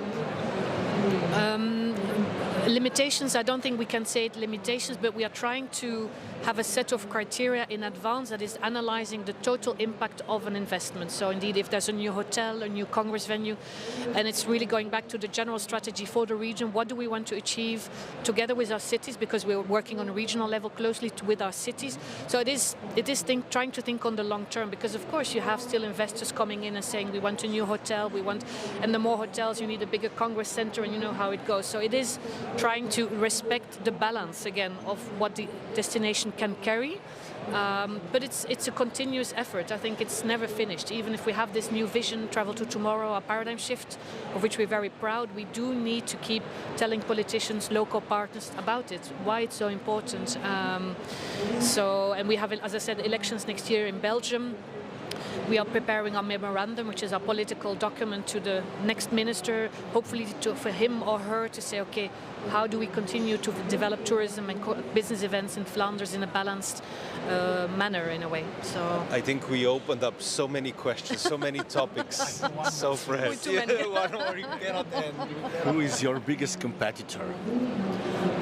It sounds really funny to say, but I don't see anybody as a real competitor. Ooh, No, love honestly, it. it's always, that's one of the reasons why I love our industry, because I've never feel that I'm sitting next to a competitor. It's always like, oh, we are partners. Top. Yeah. So That's what we love to hear, actually. We usually finish with short fire questions, actually. One is winter or summer? Let's go for summer. Okay, can you explain a little bit? I think it's the light. Okay. The light. And yeah. the last one is from Jan. actually. Oh, Last one is going to be a little bit more culinary. So beer or wine? wine. Yeah. Okay. Yeah. So thank you very much for being here in Barcelona. Thank you very much. Enjoy some of the local wines, and I will. thank you for being here. Thank you very much for the opportunity to share. Thank you. Thank you.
¿Sabe lo que se oculta en los datos de su negocio? Empresas de todos los tamaños usan BigQuery para descubrir información.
Hi everybody and welcome to the second edition of Conventa Trend Bar live from IBTM Trade Show Barcelona.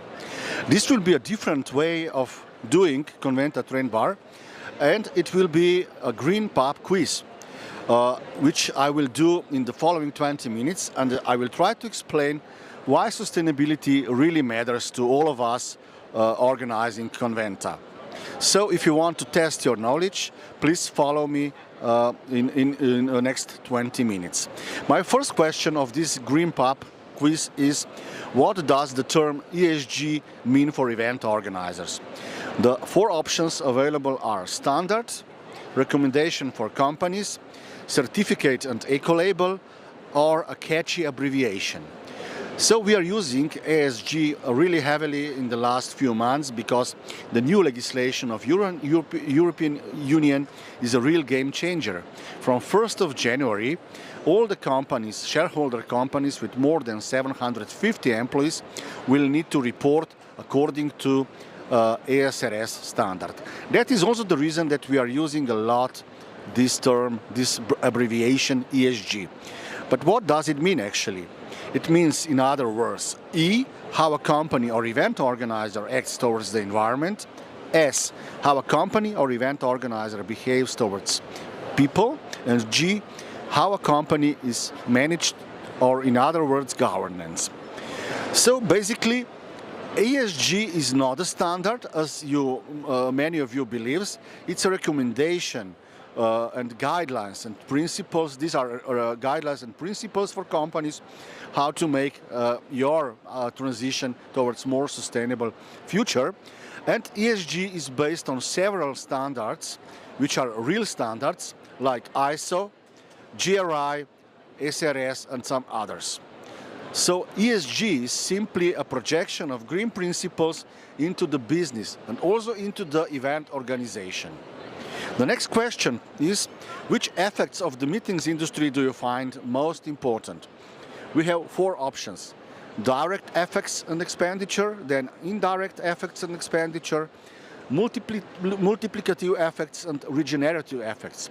If you look on these 4 questions from point of view of history, we talked a lot about direct expenditure already in the 80s, and we realized that this is important business.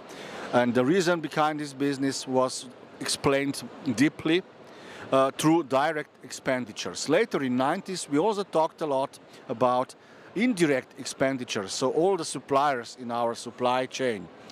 I would say in millennium phase of history, we talked a lot about multiplicative effects towards the city, towards the destination itself. So that was the next generation of I would say, development. But now we are definitely focusing more on regenerative effects. So this is what I call beyond carbon. We need to focus, of course, first of all, to measure the carbon footprint of our events, and that's what we are doing at Conventa. But of course, we also need to measure the effects which are beyond just energy consumption or catering and so on. And this is the easiest way to do this is through the following SDGs goals of United Nations. The third question is, which of the following sustainable measures do you believe are most important to event organizers? You have several options. One is rethink, then reduce, reuse, recycle, refuse, recreate, regenerate. To us at Conventa, all of them, all 7 of them are really, really important. Let me explain why this is important for us. At Conventa, we have, of course, set of criteria which we try to actually follow every year when we organize our event. But then we have a kind of motivational or our action activities which we call 7R. And basically, rethink means that we are ensuring a stable business model for Conventa, that we are buying responsibly, and that we are advocating sustainability. Reduce concept means that we provide and we try to bring sustainable mobility, on micro mobility too, if you want to, that we are reducing waste, that we take care about event digitalization, and that our event is as much as possible energy efficient. Reuse concept is about exhibitor stands. Our famous wooden crates are now already a brand of Conventa. We are labeling exhibitor stand with reusable and recyclable materials, and we are carefully measuring the carbon footprint of Conventa. And the next is recycle concept. We are recycling paper waste. We are take care about leftover food. And refuse means that there is no intolerance from fork from farm to the fork. This is the next concept, and complete ban on plastic, which is typical for our event. Recreate pledge is about constant improvements we are doing around Conventa, and we are also developing new business models which are which is happening right now, because in the following days we will put on the market a new tool which is called Green Meeting Star. The last one, regenerative pledge, is about cooperation and inclusion.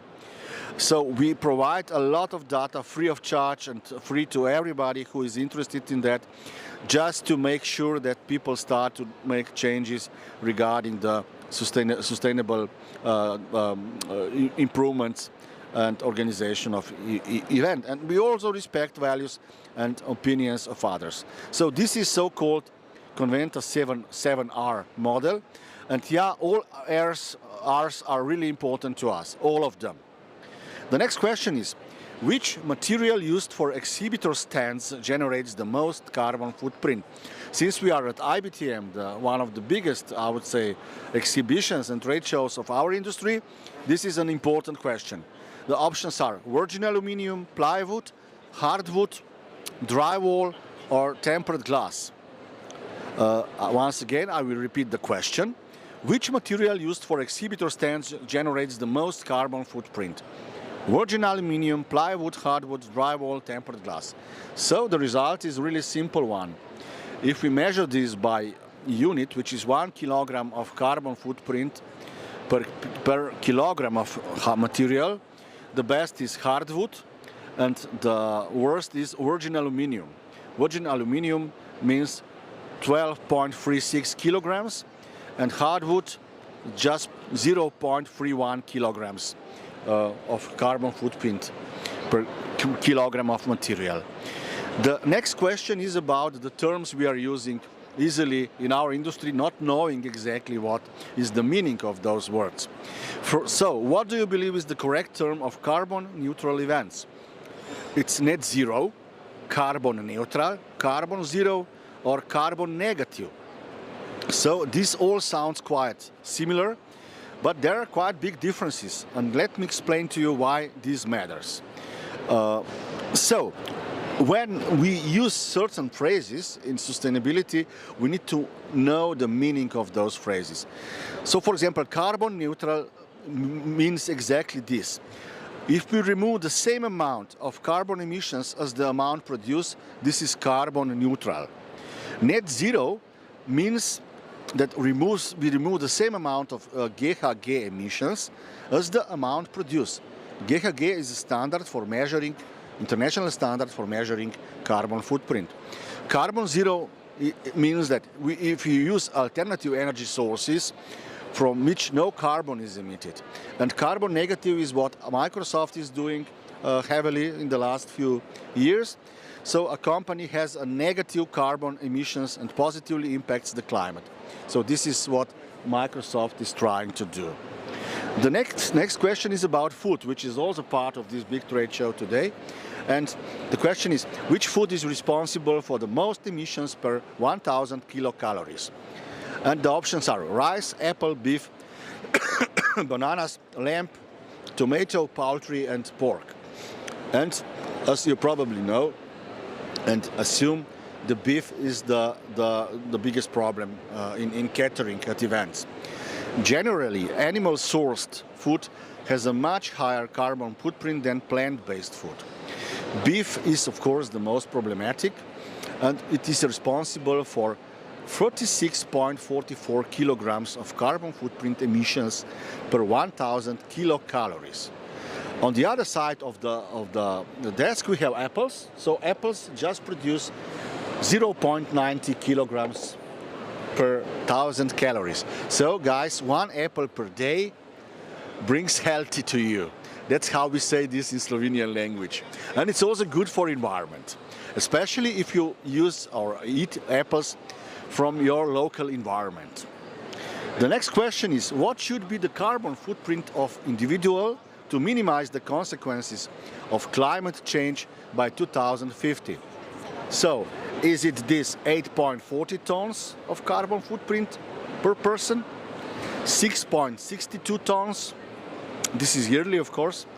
4.47 tons of carbon footprint, or 2.10 tons. So, this is quite dramatic now. We are coming to really dramatic numbers. If we wish to limit the consequences of climate change by 2050, then of course we must limit our carbon footprint to less than 2 tons of carbon footprint per person.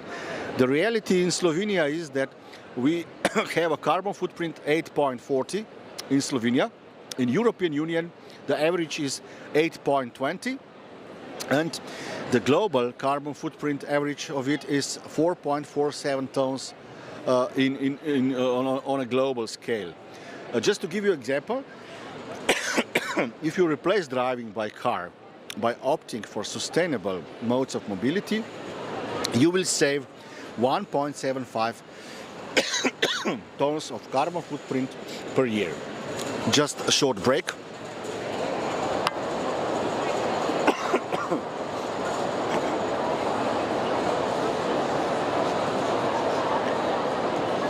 Sorry for that. So if we go on, we have question 8. Which key performance indicators will matter most to meeting destinations in the future? I already asked this question several times today to our guests, and we have options like growth of event attendees, degrowth of attendees, expenditure of attendees, and reduced carbon footprint emissions. You will be surprised by the results of the research we did about the same story and question on LinkedIn. 37% of people believes that expenditure of attendees is still the most important indicator. 26 believes that growth of event attendees is really, really important. And 26 believes that reduced carbon footprint emissions is something which is important, but only 11% of people replied to this survey believes that degrowth is really important. But we saw this summer that non-stop growth is is not possible, because at the end we really face the power of Mother Nature. So we need to change the way how we look and how we see the indicators which matters in our industry. We are coming slowly to the end of this pub quiz. The question 9 is about which standards for sustainable event organizing do you trust most? And the options were ISO 2001-1, BSI, GRI, SRS standard, and other. And you won't be surprised when we check this on LinkedIn. ISO was the winner, actually. So ISO was a kind of winner of that survey, but we have also others. And as I said before at the beginning, we need to have a clear idea what is a standard, what is a pledge, what is actually a green certificate. Between those 3 things, there are big differences. And the last question of this part is how many tons of plastic end up in our oceans each year? We have 4 options: 1.5 million, 8 million, 11 million and 20 million tons. So once again, how many tons of plastic end up in our oceans each year? And the right answer is a staggering 11 million tons of plastic end up in our oceans each year. So there is no excuse. We need to stop use plastic. Use as much as possible reusable plastic and replace plastic with more sustainable materials. And another one is how much food do we throw away annually in European Union countries? 5 million, 49 million tons, 88 million tons, 99 million tons. So the right answer is 88 million tons of food waste each year. And the problem is that there are several separations of the food waste we can use for or reuse or recycle or upcycle. So basically we have a lot of options what to do with food waste. And we need to be careful about that. So we are not good in managing this food waste at our events, which is of course visible at any event you attend, also here in Barcelona. And another topic I would like to cover, and then I finish with this, is do electric cars generate zero emissions. Is this true or it is a myth? Because if we transport all the participants with electrical cars, what does it mean for event organization? Basically, one of the professors at Ljubljana faculty of machinery just calculated the life cycle carbon footprint of cars, electric cars versus the cars, diesel cars or gasoline cars. So basically, the comparison is really, it was a shock for me when I saw the comparison. So the carbon footprint of electric car in life cycle is approximately 150 grams per kilometer. But of diesel car, it's approximately 190. So the big difference of the whole life cycle is not so big as it looks like. So basically we have a lot of challenges, but what we can really do is that we start to use trains as the most romantic way of traveling around Europe to our events, and sharing is caring. There are quite a lot of micro-mobility options on the market, and at Conventa we are thinking a lot about that. How to bring you to Ljubljana in February 2024 on the most sustainable way possible. So, the last question of this quiz is, when is the Earth Overshoot Day in 2023? The options are 14th of March, 18th April, 4th of May, 14th of May, 2nd of August, 3rd November and 20th of December. So you have several options. And World Earth Overshoot Day is the date when humanity's demand for ecological resources and services in a given year exceeds what Earth can regenerate in that year. So in 2023, the Earth Overshoot Day came as early as 2nd of August.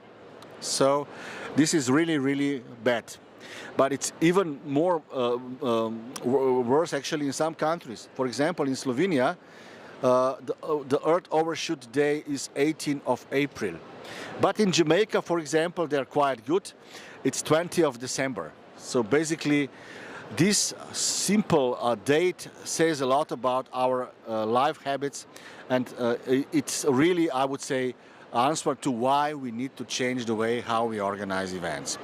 And we are at Conventa, we are taking this really seriously. So what I would like to announce here at IBTM is that we are rolling out the new Green Meeting Star tool. This will be the world's most relevant ESG event rating. And it's all about beyond carbon. Of course, we will also measure for all the events the carbon footprint, but we will go beyond in a way that we will also measure with our tool regenerative effects of our industry. So what is actually Green Meeting Star? It's first event sustainability rating in the world, which means that for a long time financial indicators are no longer the only indicator of success, but companies are also looking for sustainable indicators, and we are providing that. It is of course a web app which will help you discover how much your event complies with ESRS standards, and you will also measure the carbon footprint of your event. Then of course it's event sustainability rating, which you need for financial institutions, insurance companies and further on. So this will boost your prominence and make access to funds, subsidies of European Union and so on and so on. It is of course Accolade, which rewards your aspirations to organize events responsible to the environment, society and participants. And this is also important. And it is a certificate which is validated by independent assessors, which is in line with new ESRS standards. So we are really proud on that, and of course, to prove that this is really a great tool, we will again use Conventa as a lab to test the whole system, and we will provide you with the exact data, what is the carbon footprint of Conventa next year. Last year it was 275 tons, which is not good, but we are now working hard on several fields and to make Conventa 2024 even more sustainable. So to wrap up, you are more than welcome to join Conventa 2024. We celebrate 16 years this year, So these are Sweet 16s. If we add additional 2 years to Conventa, because we started with Cymex, we are now becoming adults. So basically, we are really proud on that.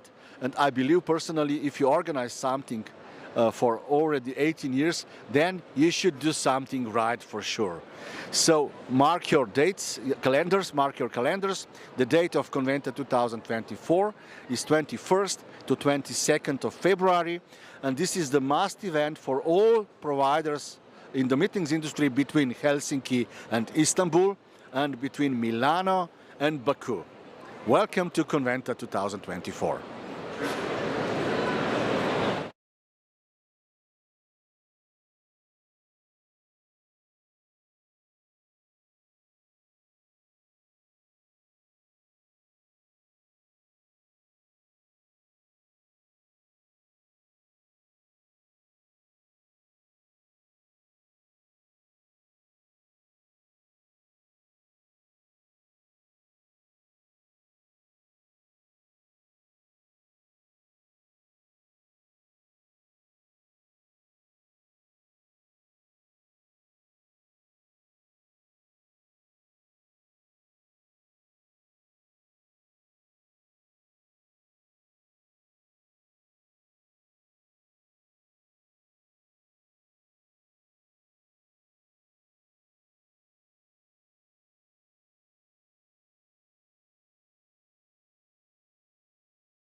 Everybody, and welcome back to IBTM World 2023 and Ljubljana Talks.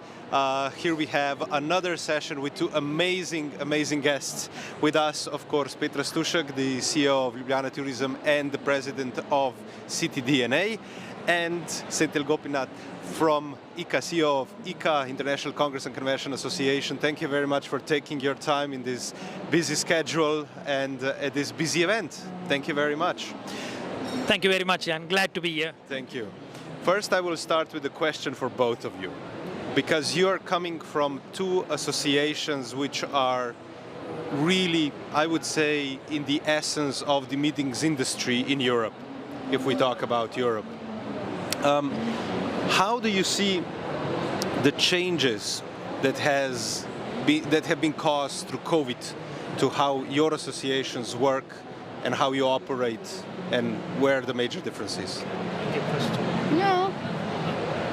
Okay, I'll do that. Ladies first, I thought.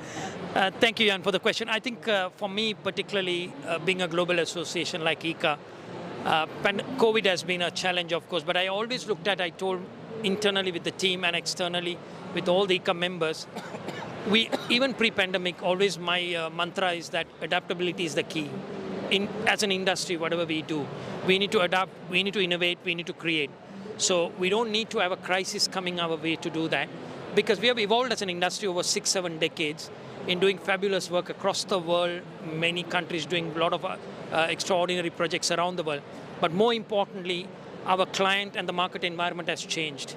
So if you don't adapt with new concepts, experiential learning, experiential events, we need to get stagnated at some point. We are going to come to that level. So that was primarily we as ICCA implemented across the world in over 101 countries. ICCA is represented through membership. Very importantly, at regional, national and international level, we were adapting everything what ICCA has been doing. So if I give example, even 2020, even a simple webinar or a multi-hub model congress was launched. It's an experience for all of us. We were learning, but that was needed to showcase the leadership role and also get our industry to learn to get into that adaptability mode. And I must say we were very successful in that. Yeah, I have to agree with adaptivity. Oh my God, what a challenging word to say it, but even more challenging actions behind it.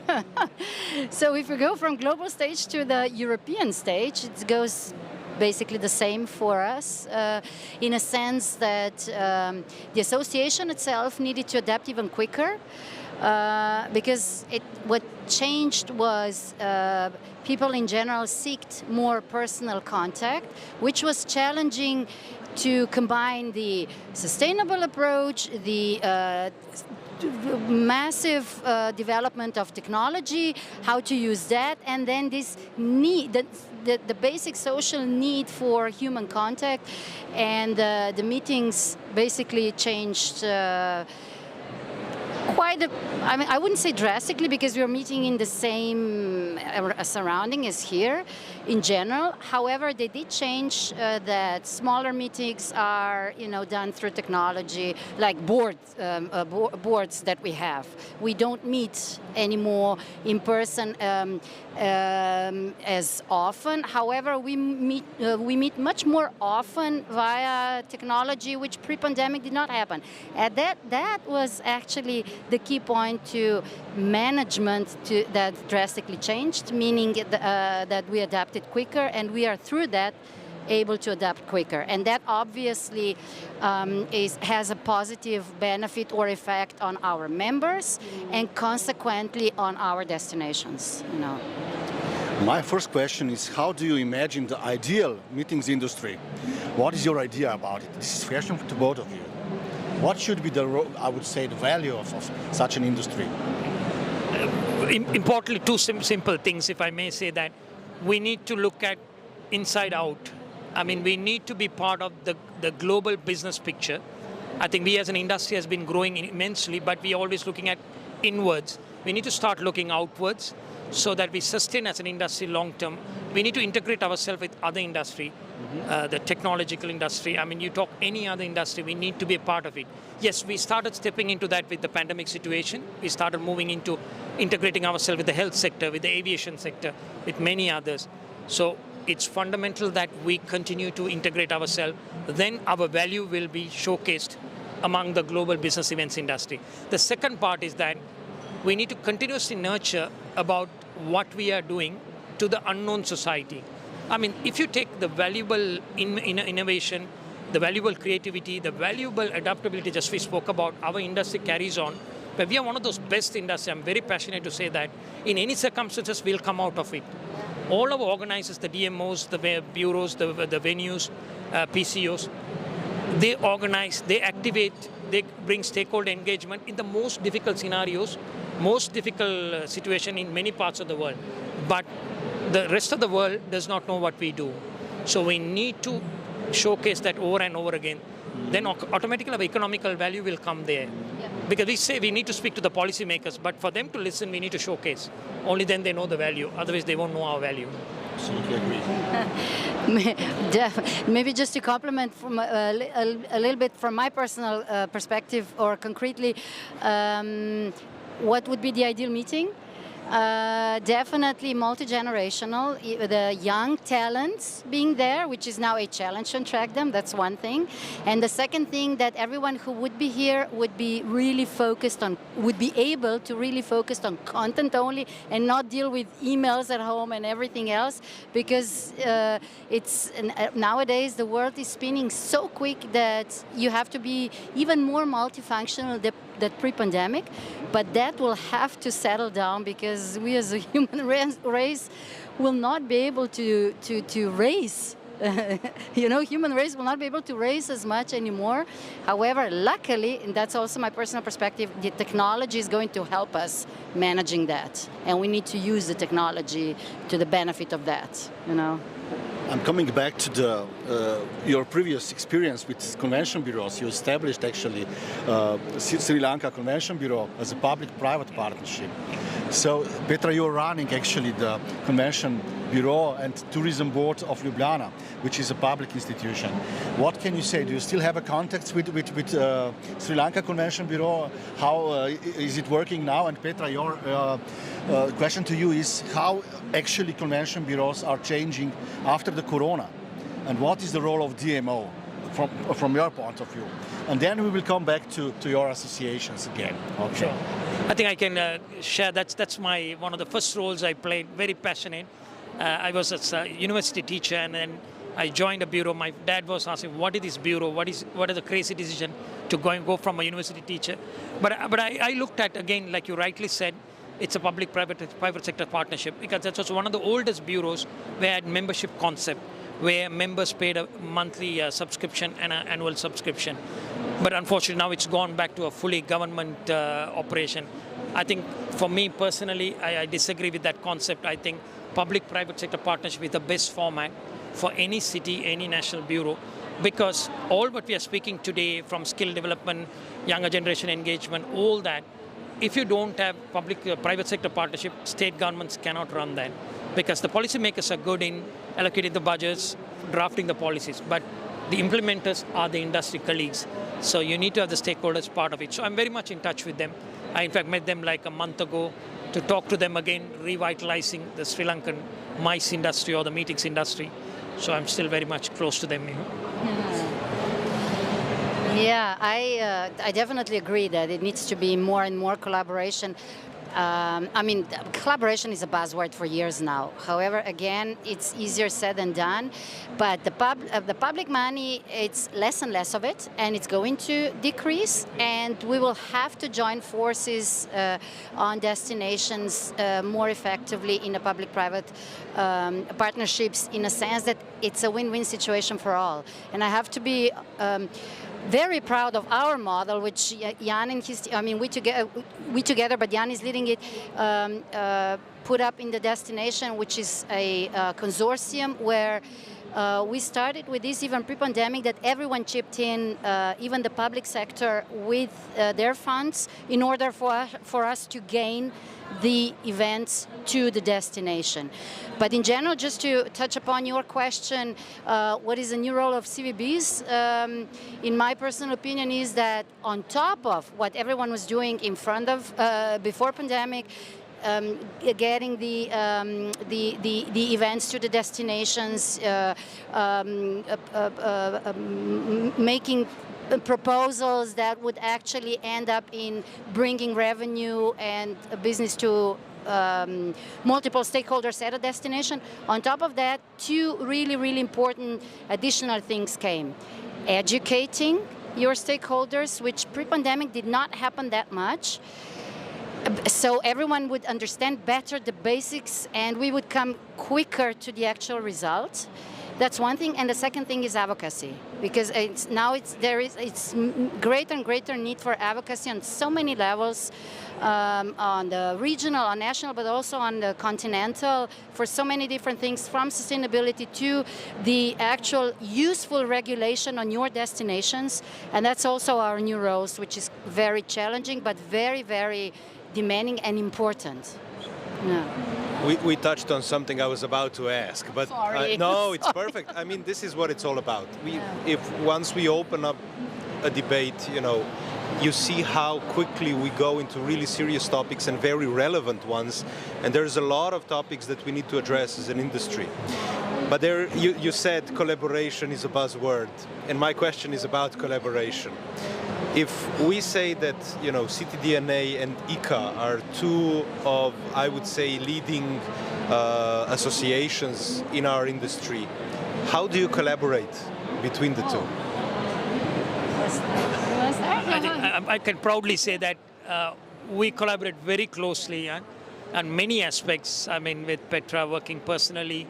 We're looking at next year joint activity in Brussels.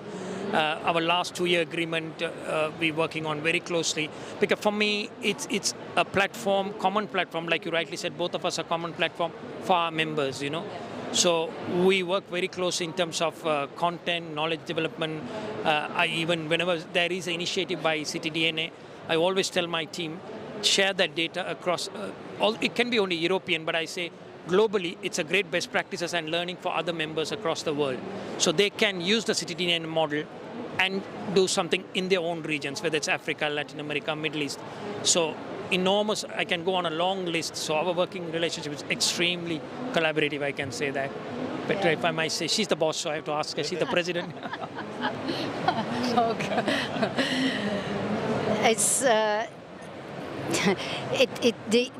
the most valuable things, at least for me personally, is that both teams know each other so well that we really can collaborate on important issues in a very effective way, and that's what we're doing already for years now. So it's obviously that we also have a great friendship in a sense that we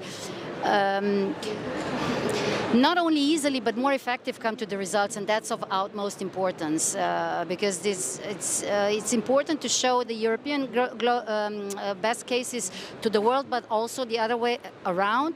We in Europe can a lot learn from other best practices from other parts of the world, and it's amazing to have a content like ICCA has that you can actually extract the best from it, and it's at the end, it's a win-win situation. Yeah. Well, amazing. I would like to ask 2 questions to both of you, which occurs during these 2 days. These are buzzwords you are all talking about. So for you, Senthil, it's about AI. What does it bring to our industry? And Petra, for you, of course, it's about sustainability. These 2 words were always on a plate at Ljubljana Talks these 2 days. So what is your opinion about AI? Should we be afraid of it, or should we be happy that we have it? And Petra, of course, in which stage is sustainability in this moment? And maybe you can even compare a little bit more Europe with the rest of the world, actually. So, fantastic question. I think AI, for me, I'll take a step back to pandemic time, when this buzzword came: hybrid webinars, digitalizing meeting, omni-channel meetings. Across the world, I told all ICCA members, it's a compliment. it supplements what you're doing. Don't please look at it as a competition. And when we believed in that, we all succeeded using those models. We serviced our customers across the world, and we came out of that, again, talking about adaptability at the start. So exactly, we are in the same situation. We have been using AI in an unknown base. I mean, even last night we were discussing at one of the sessions, Siri, for example, what we have been using. With our notice or not notice, we have been using AI. It was part of our life. So AI for me, or to the industry, it's a compliment, you know. We need to learn how to sort of, not to master it, how to simplify our process, how to use the technology so that our life becomes better. And because we are an industry, like I said earlier also, we do fabulous amount of work in innovation and creativity in those segments. So if there is innovation coming out outside our industry, we are the best to adapt and to learn and implement as well. We don't need to become expert, but if we can't ignore it, and I'm sure it will really help our customers across the world that they'll be part of it. So in my opinion, it's never a threat, never a fear. What we need to do is understand, create awareness, and learn a little bit of that. We don't need to be expert, so that your customers, you can tell your customers what is it, you know. Because we don't need to be the Googles and the Microsoft to that extent. We need to be simply knowing the basics. You gave me a harder question. For a simple reason, because AI, I think, that's my personal opinion again, I think it's really exciting that you can really use to your benefit for now, of course. But it's a huge question of ethics in the future. However, if we're aware of it, we have a chance to do it properly. Which is, coming to your question, which is or wasn't the case in sustainability. Because we were not really, when we started to talk about it, we were not really aware of it, so we learned as we went in the past. Now it's still a lot about, now it's sustainability at some places is still something that is not tangible, they don't really know how to bring the whole destination in it. However, everyone is willing to learn, which is a huge effort. And I'm talking also about the other parts of Europe, of the world, not only Europe. But now we're going into the shift to the regenerative approach, which is not doing doing less harm to doing good, which is again a challenging approach if we haven't mastered the basic one yet. So that's where we are now, and there are a lot of great practices around the world. Just everyone needs to understand that whatever works in one destination not necessarily works in the other one, meaning that you really need to extract your DNA and work on that. That's the hard part to figure out as far as sustainability is concerned. But for me, the great news is, for example, was that really just a week ago? Just a week ago, we came back from Thailand, where we had ICCA Congress in Bangkok, and they were committed to do a net zero event, which is not self-explanatory for Asia, for example. And next year, it's going to happen in Abu Dhabi, and they already are starting to think on sustainable approach. And thank God that you, as organizers, are educating destinations. I don't want to say force because it's a negative, could have a negative connotation, but in this sense it's great that associations and organizations are actually demanding that from destinations. So the sustainability is going from the cradle of I don't know, Europe, outside to the rest of the world, which is for me the amazing news. However, we as Europe can learn a lot, for example, from the American continent on EDI, which is the part of the social sustainability. So the shift now is very, very strong, and it's moving very fast, and it's moving to the good direction, but it took us a while to get there. I need to dig deeper. Yeah. Yes, if I may, just very well said by Petra about a complete analogy about sustainability. But the two most important part, which we talk when we had the Net Zero Carbon Initiative, we all are part of that, and various other activities across the world. It's the knowledge and the investment. I think those two things are lacking across the world. First, you need to create that awareness, like she rightly said, that starting from the cradle. We are moving in some part of the world. The other part, governments, more than governments, the stakeholders in the industry need to invest some kind of a fund there. That's the only way you're going to move. Because if you have to take this action like Thailand did it, they invested a lot to get into that point, sort of educating their own teams, looking at what the model needs to be, what is the methodology to be used. So I think investment is very vital there as well. I want to dig a little bit deeper to this topic, and then Jan will take over again. So, is it possible that AI will replace the jewel of your association, the database, so that the AI will be so good that we don't need any more ICCA database? This is, of course, a provocation. And Petra, for you, how to measure the regenerative effects?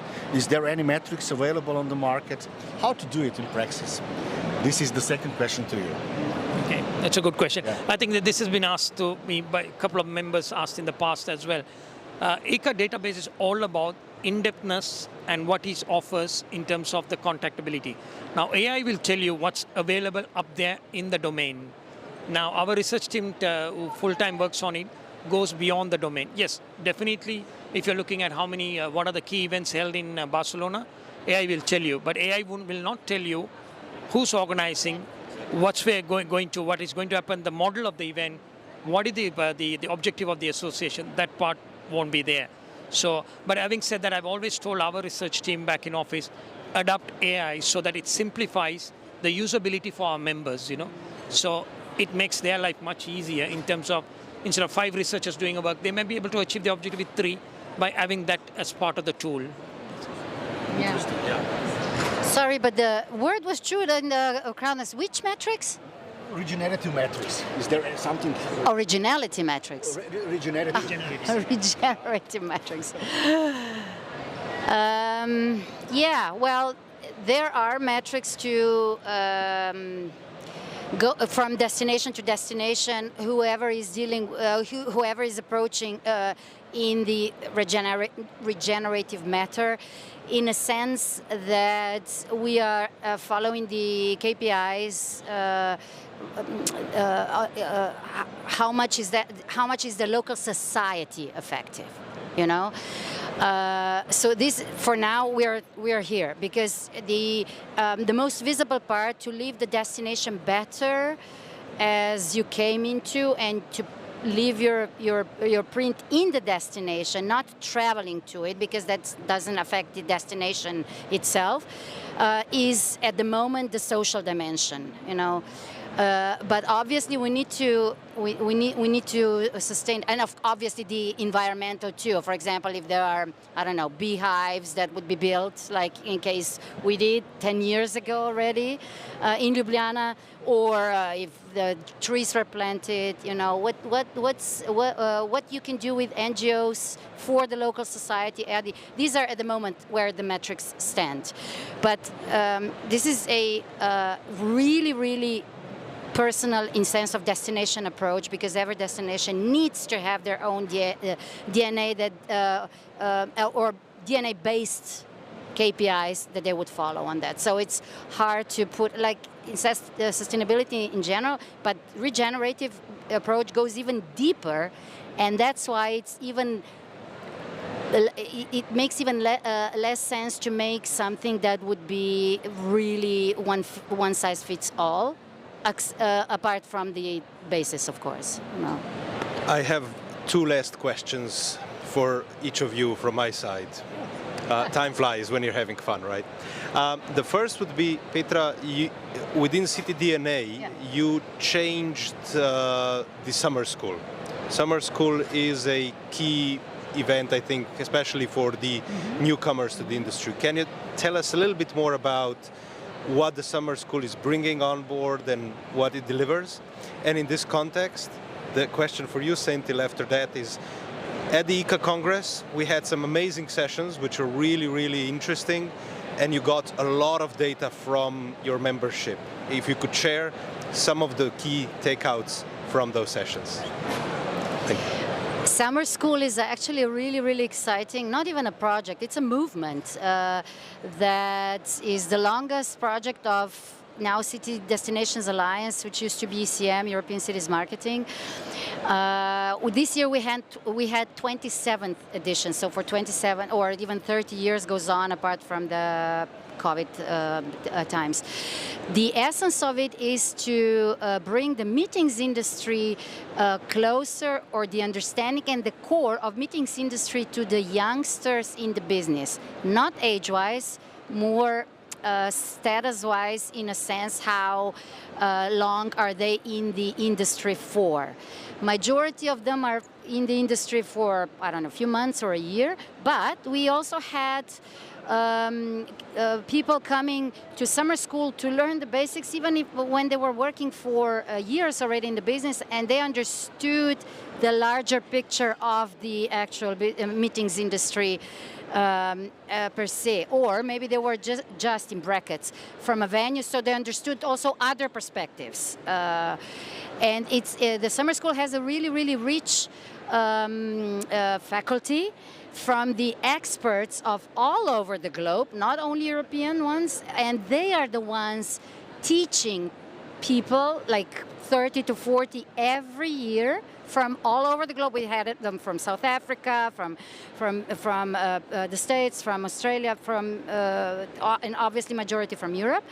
They are bringing their expertise, but also basics to the meetings industry, so they have a bigger picture and they an understanding, and they are at the end. It's easier for them to do their job, and it's the benefit to the destination, but not only for the destination, for the continent itself.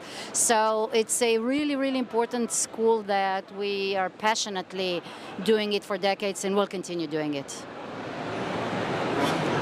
Thank you. I really always value summer school, so that's very nicely explained. I think the Congress itself, Jan, it's all, if I may reflect on the Congress, it's pre-pandemic, pandemic, and then reopening, we started looking at what's the future. This particular Congress is all about the inclusivity from every angle, from a business, from every other segment. So it's one of those highly inclusive. I learned from the members across the world coming from 80 plus countries. It's all about what's the forecast in an uncertain world, but primarily how we have changed our best practices, you know. So across all these sessions, if you really see, nobody said that, oh, it's difficult time coming in. No, they all said that we have implemented best practice under every segment: legacy, sustainability, D&I, business practices, how DMOs operate, how venues operate, how do you do from an energy consumption point of view. So they all looked at the across the world best practices, and to showcase that this is how we have been doing, and we are going to be staying ahead of the game and becoming a purposeful industry for the future. And they all showcase, I must proudly say that it's not because of ICCA Congress, they showcase that we have a bright future as an industry. So that's one of the summarized version of the Congress. Very interesting. We usually finish with short fire questions. And you just answer shortly and explain a little bit all what I will ask actually.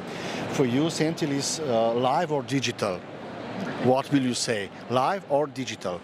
I think our life is all about live. Okay. I'm a great advocate of in-person event, not because of I'm ICCA CEO, but in general. I always feel that today this energy gives me in a trade show. I do 20 plus event. It's because I'm in live in front of dear friends and colleagues and business partners. That's my energy all about personally. So live, it's the model. But digitalization is here to stay. So again, like I said about AI, let's adapt that part of it into our day-to-day life. So we are not going to compete one against the other. And I said this even during pandemic time. Digitalization came in. I made almost 924 calls to members across the world. I always love to quote that number because every call I enjoy telling them, we will come back. That was my message. Honestly, I didn't have an answer when we are going to come back, but I honestly told them live events are there to come back. And yes, it took about 24 months in some part of the world, but we came back. So strongly we are here to stay. Super. Petra, for you, Facebook or TikTok? Oh my God. Do I need to choose anyone? Well, if it's black or white question, I would say Facebook. It's closer to my generation. However, I think that TikTok is a lot of fun. Thanks a lot. So Thank you very much for all of these fascinating answers, and I think we have a lot that we can continue on the next edition of Ljubljana Talks, that we can keep on going with these questions and getting more of fascinating data from you guys. Thank you so much for your precious time, and stay tuned.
Hello everybody, here we go again, another session of Ljubljana Talks here at IBTM 2023. An exciting day, many interesting conversations, and right now with Gorazd we have really an honor to be able to say that Julius Solaris, the founder of Bold Push, is here with us, and we're going to be talking a lot of interesting stuff. But let me start with saying, can you tell us what Bold Push is? Yeah, so we're a consulting and media agency for the events industry. We consult for go-to-market strategy for events, agencies in the events industry, event technology companies, so across the spectrum. And obviously there's a big media part as well. I do a lot of content in form of virtual events, a newsletter that has thousands of event planner subscribers. And yeah, content is my game. I've been in content for 15 years, and so I love to speak to event planners for sure. Julius, what is your answer to someone who asks you what is your profession? What do I do? Yeah. Well, I answer that like not even my mom knows what I do after 15 years. So, you know, I reinvented. This is my third business in the events industry. I sold 2. So I like to think of myself as an entrepreneur in the events industry. Definitely content is my product. So whatever helps me to make a living off of that, I do that. Amazing. And what does the IBTM trade shows means to you? You come here live, actually, although we know you also as somebody who is really I would say, a person who advocates digital event industry. So what does it mean to you to be here actually live in person? It's very important. You know, I think that if you talk about events or you don't attend events, you don't know what you're talking about. Like, so it's very important to be on the show floor, meeting people, understanding what's going on. You know, I feel like I think of events as a in real life social network, right? It's a in real life LinkedIn where you need to understand what's going on, who's talking about what, how things are trending, who's there, who's not there.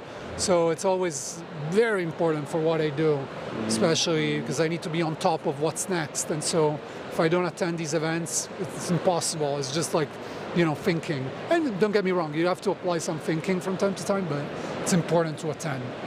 Last week at Wiesbaden, you were a guest online, and you talked about if you want to create experiences, I remember that, you need to escape or go away from those who are real estate.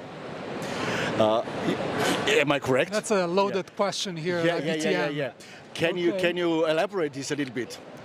Yeah, I mean, this is not something that I say. I attended UFI, which is like, you know, big event for exhibition industry CEOs. They said it, so if they say it, that the exhibition industry needs to change the business model, because like selling real estate per se is not enough anymore.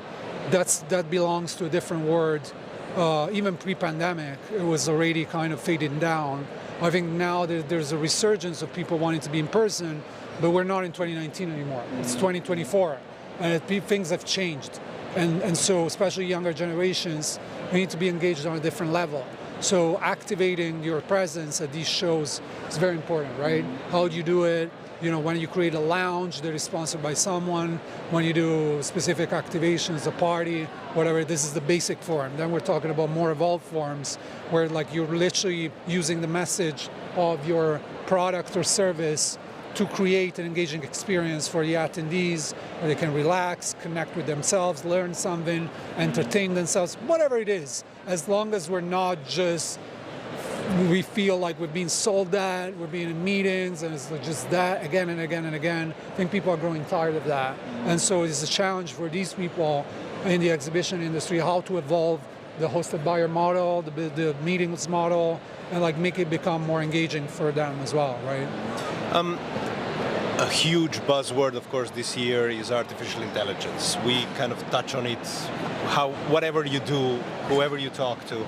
And I saw one of your comments from IMEX a couple of months ago was that you noticed the industry is hungry for solutions that are touching on AI, but you didn't see solutions and implementations of what the industry is looking for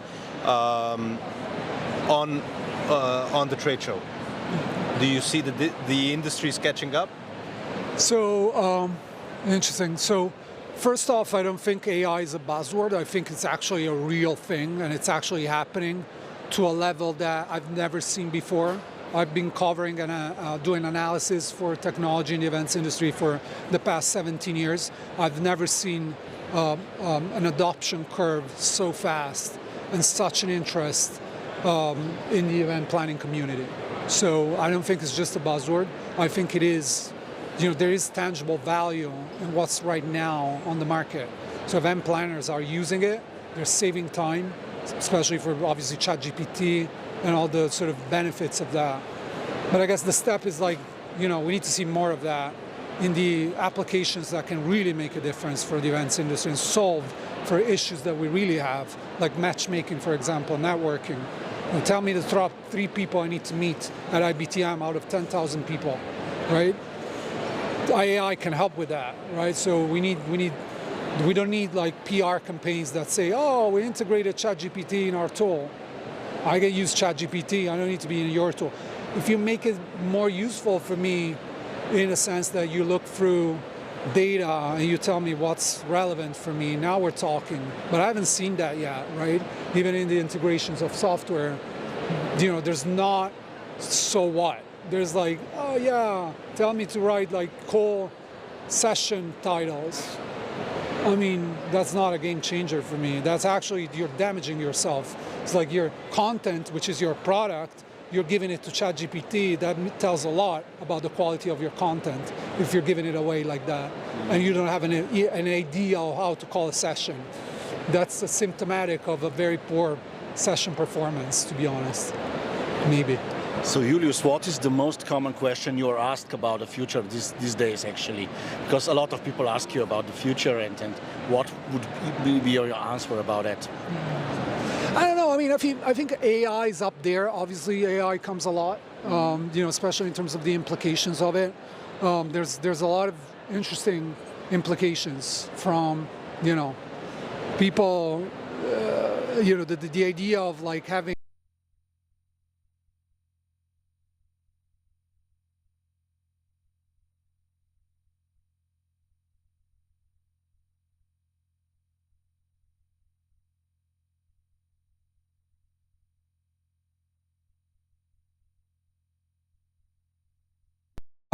so there's like, you know, ethical questions that are raised with it. Like I feel, you know, what it's important and zeitgeisty about the industry right now is that this environment that is being created with AI and the resulting discomfort that people have trusting whatever is happening online makes a strong case for the return to in-person and the flourishing and the growth.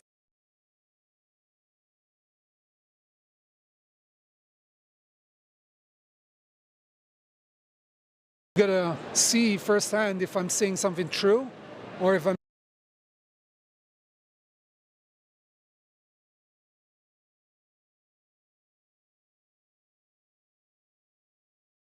the result of some AI gimmick or something real. Events are in person is a great test for that.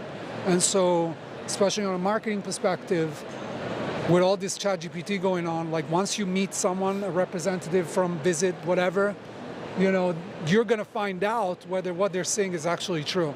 And like you got to see a person in front of you, and that has a strong importance. I need to ask you about this situation, which was quite clear, I would say, during the Corona crisis. We believed at that time that we will get out with hybrid digital metaverse and online events, and that's the future. What can you say about it? Where we are now?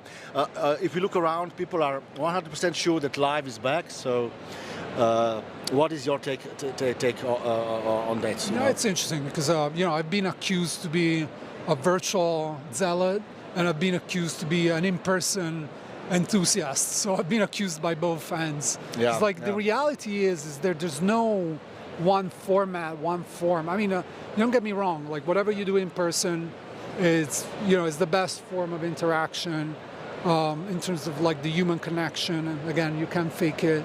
So it's very meaningful.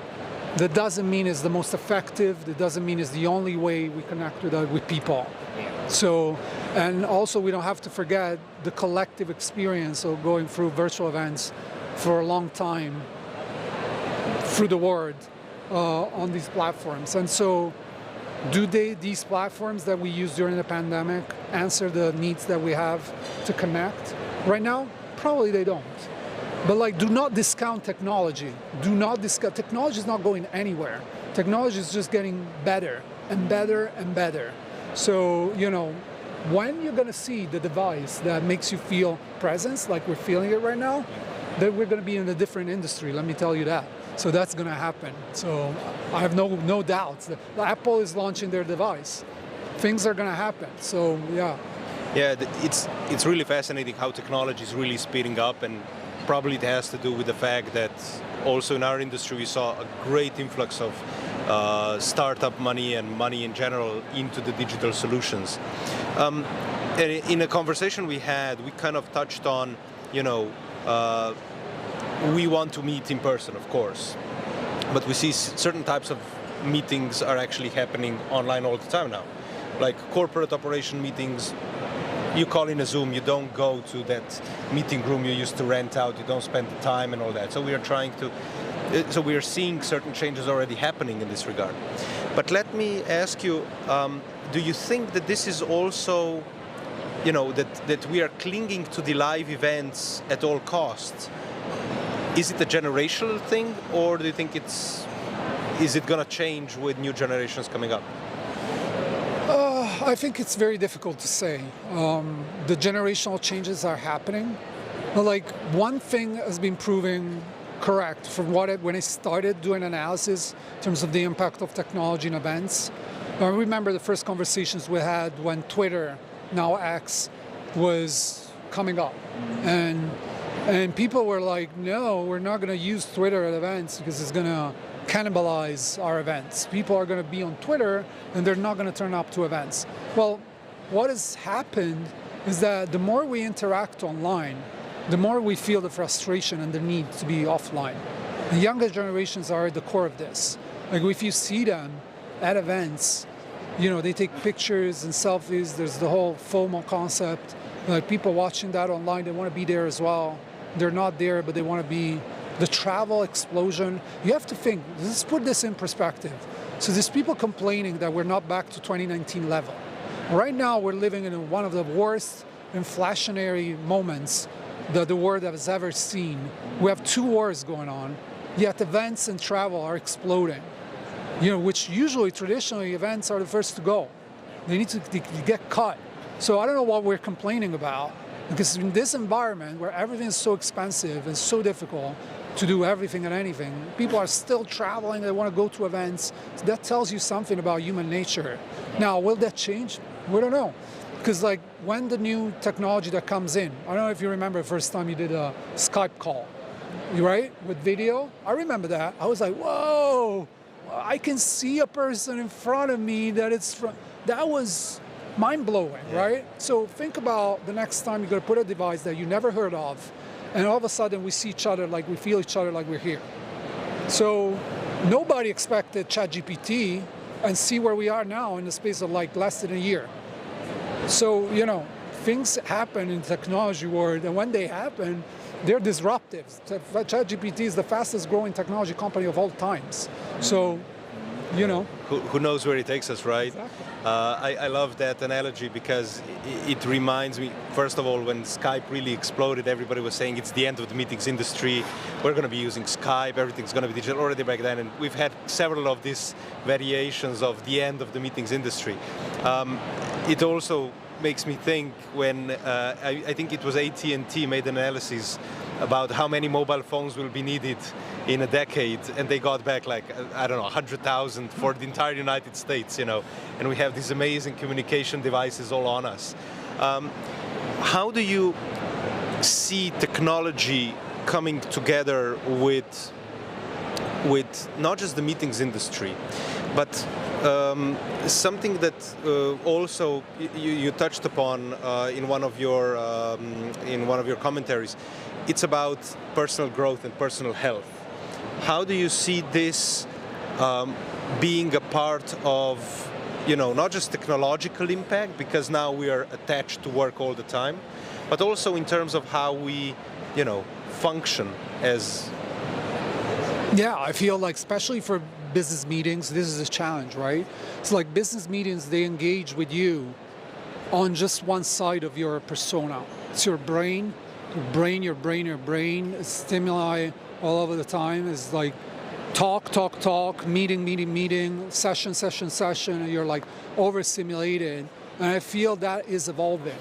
That events are looking holistically, they must be looking holistically at the person. And so there's more wellness activities, there's more, you know, mindful type of activations and activities. And so, you know, we're looking at the individual 360 degree, trying to cater for their wellness, engage them on a personal, human, physical level as well, you know, with activities, sports, whatever goes around these events. Not as much here at IBTM. I would love to see more of that, to be honest. Some activations, mental health, for sure. Like, we can do more. And definitely need to see more of these events. Because, like, we take these moments away from the office. It's a big investment to be here. So for a lot of people, because there's so much going on, it's taking like 3 days off, it's a big deal. So when you're here, then you're looking for an experience that goes beyond just the business. You know, you need better ways to, almost like hospitality type of ways. We're going back to the concept of events being part of hospitality to a certain extent, and like catering for everybody and anybody beyond just the content or the business. Julius, you are well known. I'm coming back to content marketing. You're well known as I would say, icon of this industry, writing really good content, which is engaging. My younger colleagues are really crazy about it, really. Everything what you publish on LinkedIn is always a kind of must read.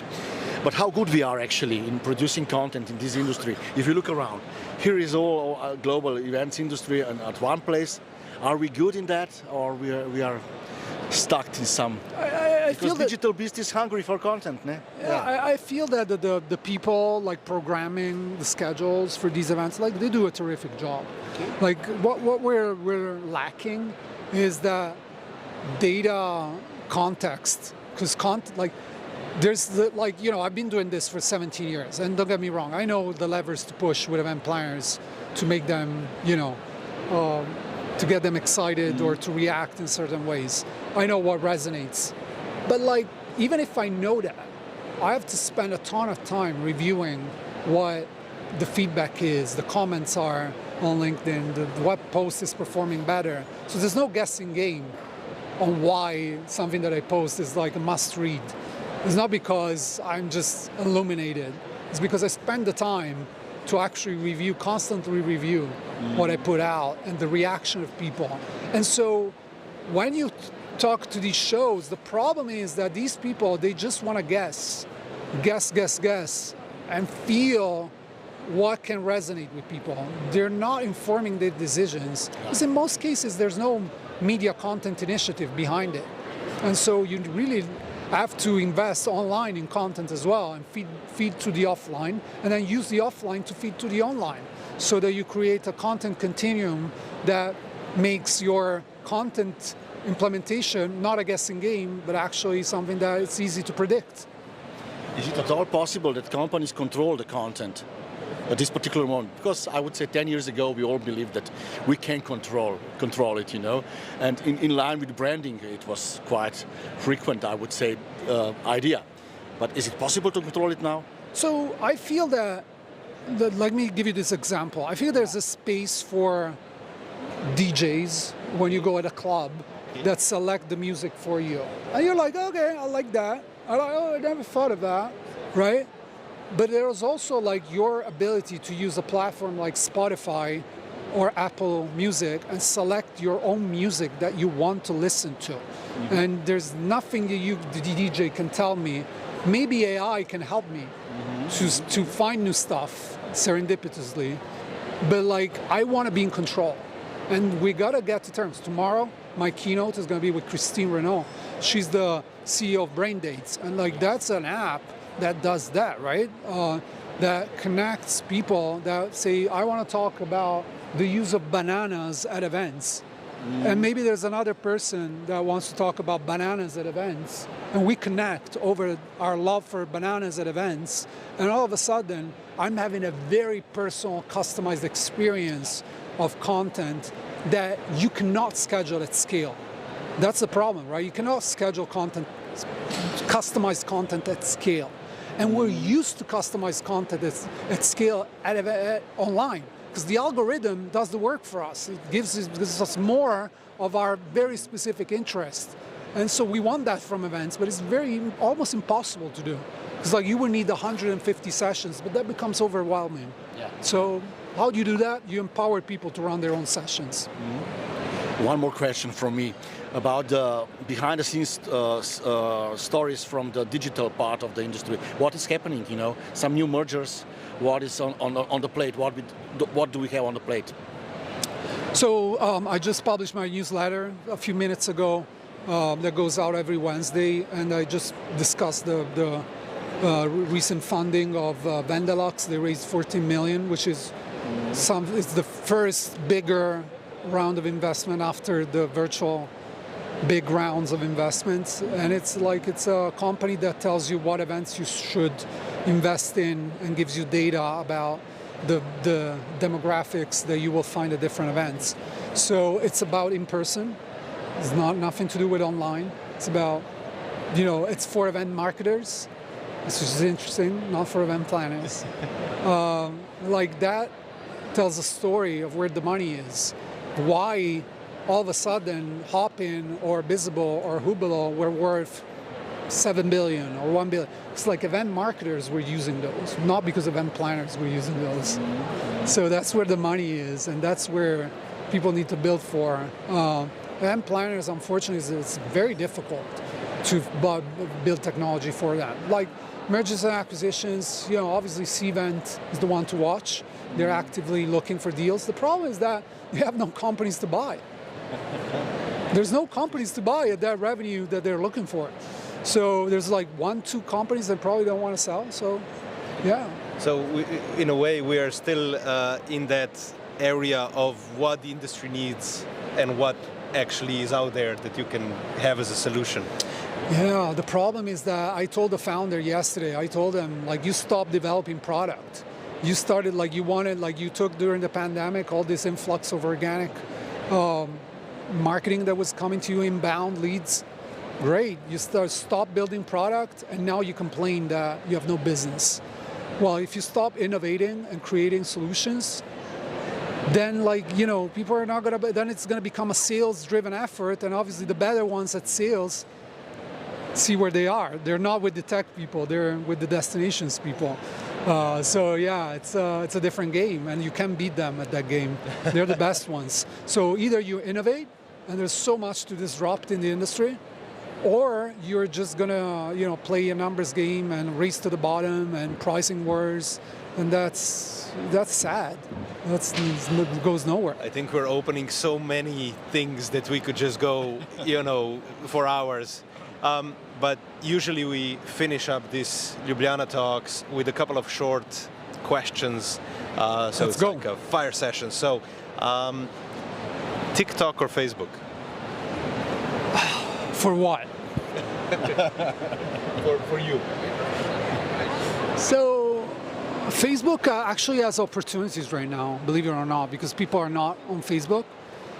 TikTok, if you're starting out as a content creator, that's the biggest opportunity that you have. So I don't have an answer. It depends on what you want to do. But both have opportunities, I think. Salty or sweet? Oh, that's a tough one. That's a tough one. So I have to choose salty, but deep inside I want sweet. Okay, very good. Car or train? I'm Italian, so it's got to be car. Julius, thank you so much for your time. Thank you, guys. Thanks for having me. Thank you for coming to Ljubljana. Congratulations to Ljubljana as well. Thank you. Thank you. We're coming back in 5 minutes. Thank you.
Hello everybody, welcome back to Ljubljana Talks here at IBTM 2023.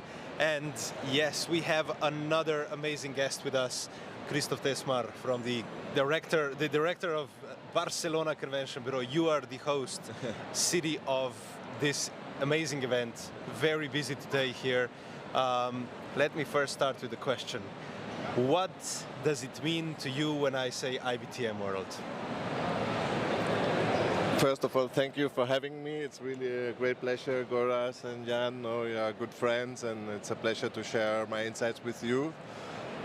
IBTM for me, or for the city as well, is like the moment of the year that the whole industry comes together. We are the whole year looking forward to it because it's amazing to welcome everyone, a lot of clients, but all the industry friends, sharing knowledge about what we're doing today, sharing experiences, sharing fun, having good time, and it's like the highlight and the top spot before the end of the year, and for us it's so exciting, and especially seeing what they have delivered this year. So it's so crowded and so busy, and especially the good mood and the good feeling we are really facing. It's wonderful, so could not be happier. It's a great place, and we are very happy to be here.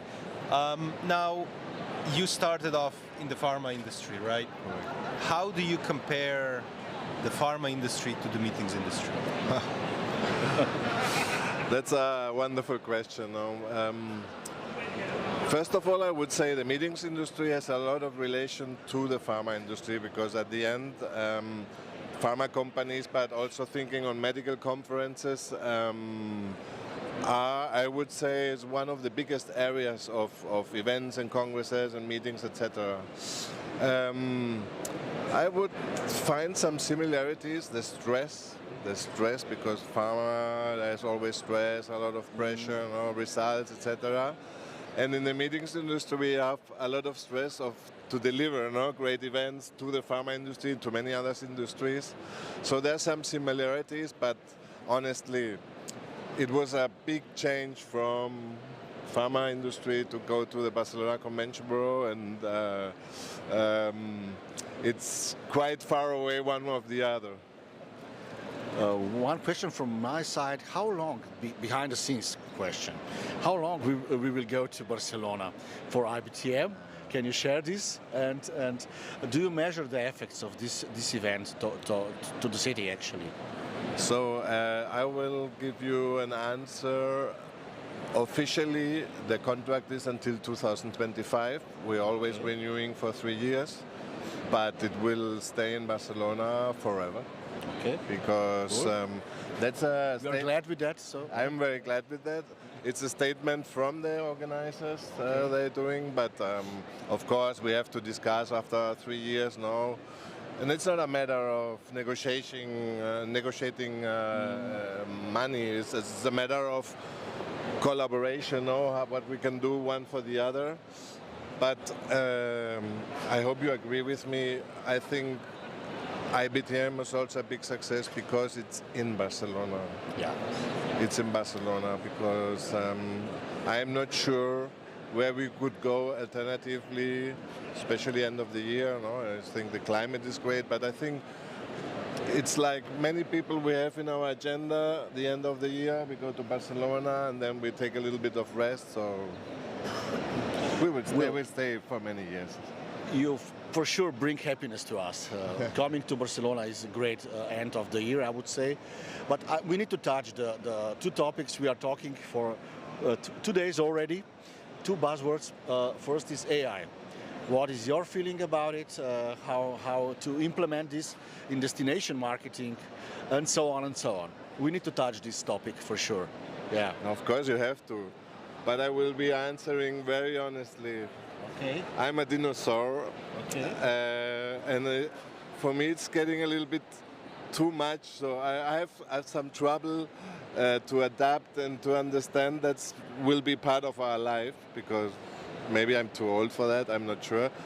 But thinking on it, of course, it's coming very strong, very fast. And there's no doubt that it will be helpful also for us in destination marketing, maybe to to create something different, to promote a little bit different, and also to approach to other, let's say, to the younger people, to the more techie people, so others that hopefully will come to our industry to help us to take over. Yeah, to be a little bit old-fashioned, you created this cooperation with Vienna and big cities. Is this still active, or? It is still active. I would say it was really something completely new and different, and we are really proud about it, especially of the outcome, because we confirmed several congresses for both cities, and it was like doing strategy together. Two of the biggest competitors in Europe doing strategy together was something really new, something really different, but it made a lot of sense. Obviously, I was there, and the former director of the Vienna Convention Bureau was there. We did this together. So for the new people, it was a little bit different.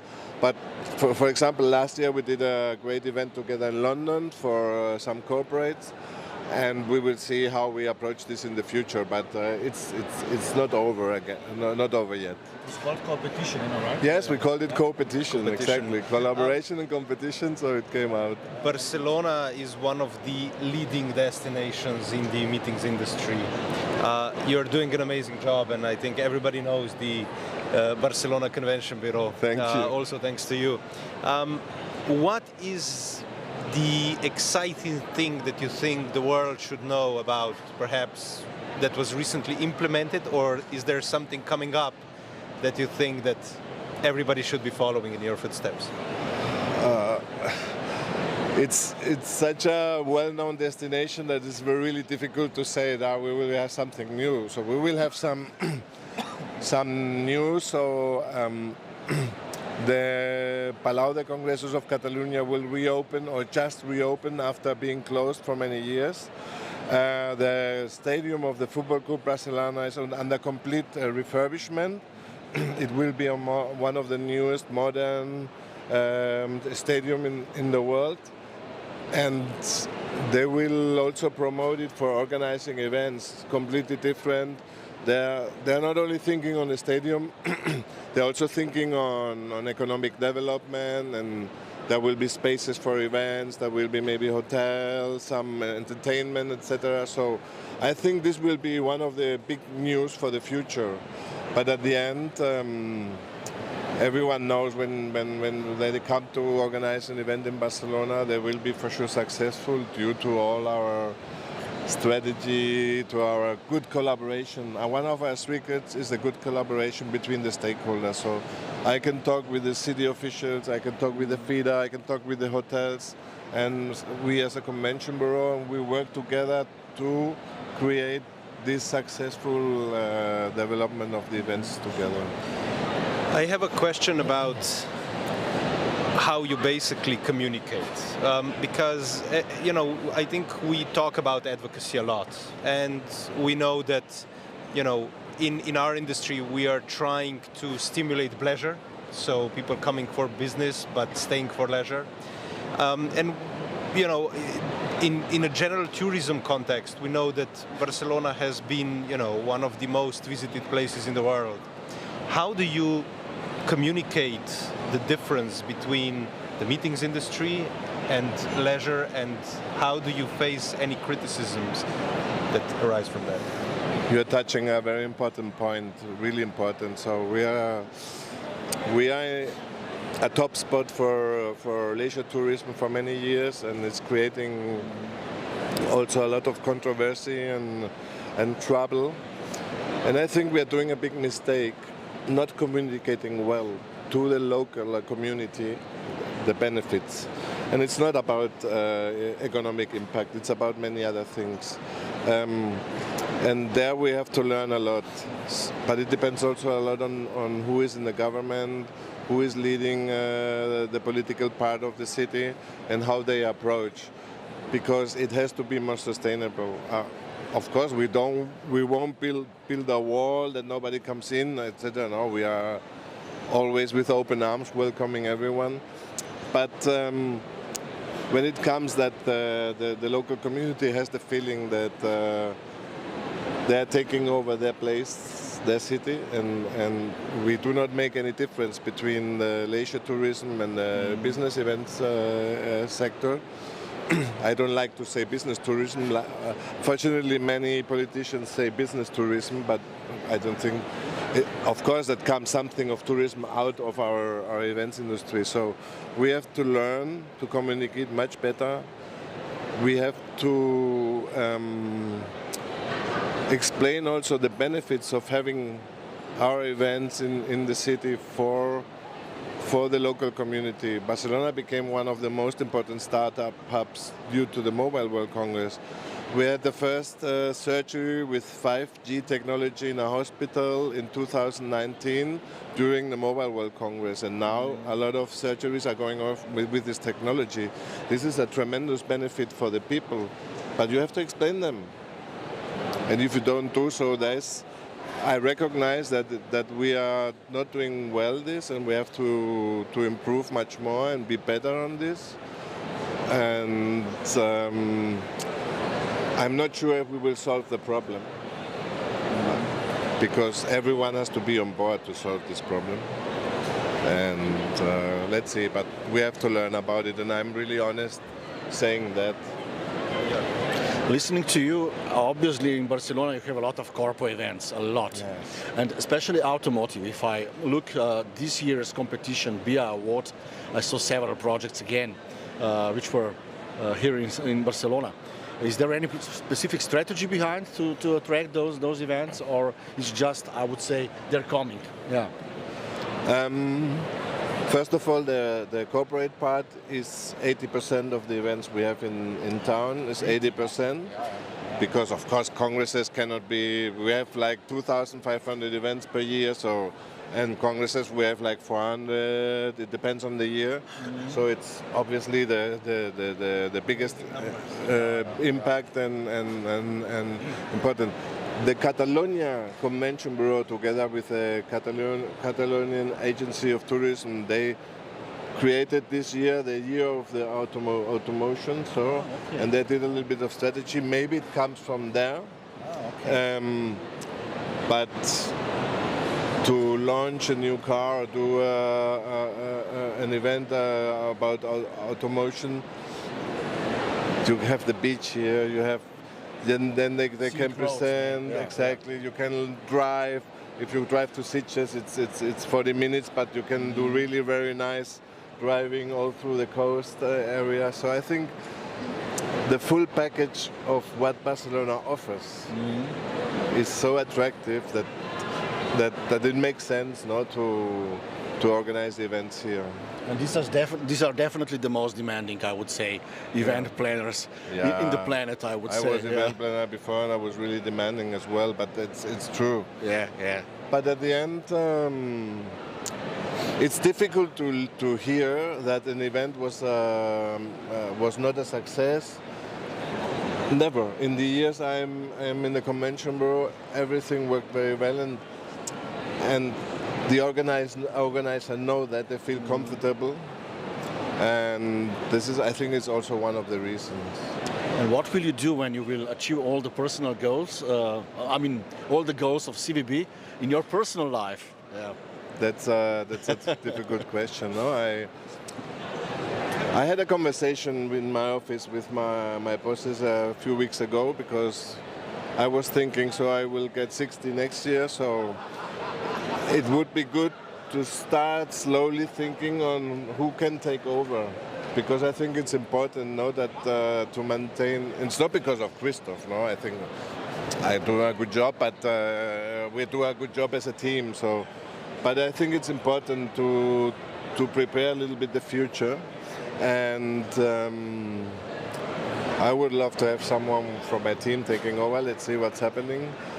But honestly, I have no idea what I will do. I will travel for sure, because I'm realizing that I'm traveling so much, but I have no time to visit. We were just in Bangkok. and I had only an afternoon to see one temple and one Buddha, and I was on the other side of the world. So it's really a pity. So I will travel. And then I'm a big opera lover, so I will try to see many operas. Then I'm a big football fan, so I will. So a lot to do. yes, and also relax, and because this is really a challenging industry, and we are really always on fire and working and doing, and let's see what happens. Well, you touched on something that is also related with sustainability, and that is, mental health and social sustainability, and also personal sustainability. So yeah. But talking about sustainability, Barcelona this year on GDS index, you got, and I'm reading this now, 74.52% of the possible points. What does this result mean to your destination, and what were the measures that really drove your numbers up? First of all, I have to tell you that I was a little bit upset with the result because we dropped, I think, 2 or 3 places in comparison with last year. That's also because others are coming stronger. The problem of the GDS is that there are some requirements that we cannot influence on it. So that this is more a city thing. Airport plays a big role. That, of course, they have to decide what they do. But we are, since many years, fully committed with sustainability. In Tourism Barcelona, we created a department. It's called Barcelona Sustainable Tourism. We are trying to help to convince our members to certificate and really all together go on the right direction. We usually meet once a year with the GDS people to look on the results and what is done well and what we have to improve, what we have to do better. And we try. But you need also resources, someone who dedicates fully on that. And at the end, we do our job in the Convention Bureau, and each team member does. One is responsible for sustainability, the other for communication. But it's in addition to what they have to do. So sometimes it's really difficult. But I think in general, Barcelona, the industry and all the members are fully committed, and we are on the right way. And by the way, we did a very exciting legacy project with the World Parkinson Congress this summer. I don't know if you heard about it. That we had made education and explained to all the stakeholders, the city police, transportation, etc., how a Parkinson patient behaves and how they have to react to help them, and that is something really wonderful. So we are coming to the end of this talk with you, Christoph. The last question is fire question. Sea or mountains? Sea, without any doubt. Okay. I love to go to the beach, take a sun, on a sunbed, putting opera, relaxing. That's sea, without any doubt. And one from Jan, actually. Wine or beer? As a German, I should say beer, but as I'm not so German anymore, it's without any doubt wine. Because the wine offer we have here in Spain is amazing, so huge, and good quality for very good, reasonable prices. So, wine. Spanish wine is definitely something to talk about. Christoph, thank you so much for taking your time. Great pleasure, my friend. To attend Ljubljana Talks. And, really a great pleasure. Thank you so much. I appreciate you so much, and it's a great pleasure. Thank you. Stay tuned. We'll be back in 5 minutes.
Here we go again, live from IBTM World here in Barcelona. Ljubljana Talks brings you really interesting content, and I am thrilled that with Gorazd we are hosting Sharon Ashton from Eurordis Association. The first question I would like to have for you is, can you tell us more about your association? Yes, so thank you, first of all. I'm very pleased to be here. Yes, so Eurordis Rare Diseases Europe, we are an international NGO. We have 3 offices, in fact, in Paris, in Brussels, and here in Barcelona. And we really represent the patient, so the rare disease patient. We are a patient organization, and we're really their voice. So the 3 keywords we use to describe our organization is advocacy. So we really, at our core, we want to shape policy, so better access, better research, better screening for rare diseases, so to shape future policy. But also, the second word is empowerment. So we empower patient advocates themselves with knowledge, with capacity building workshops and trainings.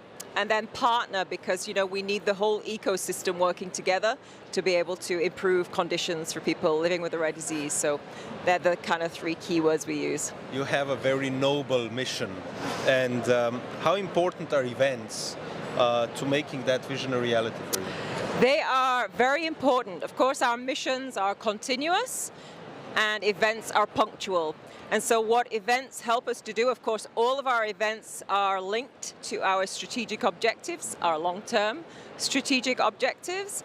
But what events enable us to do is really put a spotlight on the particular topic at one particular time, and to really create momentum and build up from that, and that enables us to make changes at an EU level, a European level, and also for our advocates to also advocate for the same things on a national level. So they're very, very important. Well, the meetings industry has seen tremendous changes in the last years. Which changes affected your work the most? I would say, first of all, digitalization. Okay. We have a European conference every 2 years, and for 2 consecutive times it was held online. So the huge learning curve, of course, for our organization and our team to do that was tremendous. But we also have a more dispersed workforce. We're actually quite a big NGO. We have over 50 full-time employees over the different offices. I am actually fully remote, as are some of my other colleagues. So that was a big learning curve for the organization. And the other thing, of course, that is at least affecting now our events is the sustainability and the travel and all of those considerations. So yeah, they are big ones. I read on your website that you have quite a lot of values which are, as we call it now, regenerative. Like I would say social justice, equity, solidarity, and so on. Do you measure these values somehow at events? Because it's really interesting. You are one of the few associations with such values, I would say. Yeah, and it's funny you say that, because actually, well, the answer to your question is not yet. We don't actually measure those ourselves, but we are putting things in place, and we are going to focus on several of those SDGs and try really to make a difference in those areas. But the last conference we had in 2022, what we did was we actually created the content around 3 of the SDGs, and all of the topics were related to those and what we're doing in our sector to be able to improve those. So the 3 that we actually used were SDG 3, so the good health and well-being. We used SDG 9, which is industry, innovation and infrastructure. And then the other one was reduced inequalities, so SDG number 10. So they're probably the obvious ones for us to focus on in future. I have a very, let's say, Convention Bureau question. Mm-hmm. Something that we've been discussing with a lot of associations is, do you actually reflect these values and expectations in the RFP? We do, and we're starting to. We've actually just added, in fact, a paragraph about healthy venues. So what we're trying to do is work with healthy venues. There is an actual accreditation that you can get for that. But in general, we're looking for more sustainable venues for sure. And when we consider that, we're considering several different things, but waste management, energy, water, all of those sorts of things are just a few. I mean, we touched on this briefly, where the association is now in the values. Do you see that there was a change before COVID to now in how you do events and what you expect of them? Absolutely. It's been an accelerator for us for sure. I mean, we were always conscious of it, but it's only really now that we're being more practical and starting to implement things. So yeah, I think it was definitely an accelerator for us. Yeah. And what is the future of the industry by your experience actually? What will future look like actually? And of course, we need to touch this topic about AI and artificial intelligence in regards with that. So. Well, the first example of that for us, the future is hybrid, really.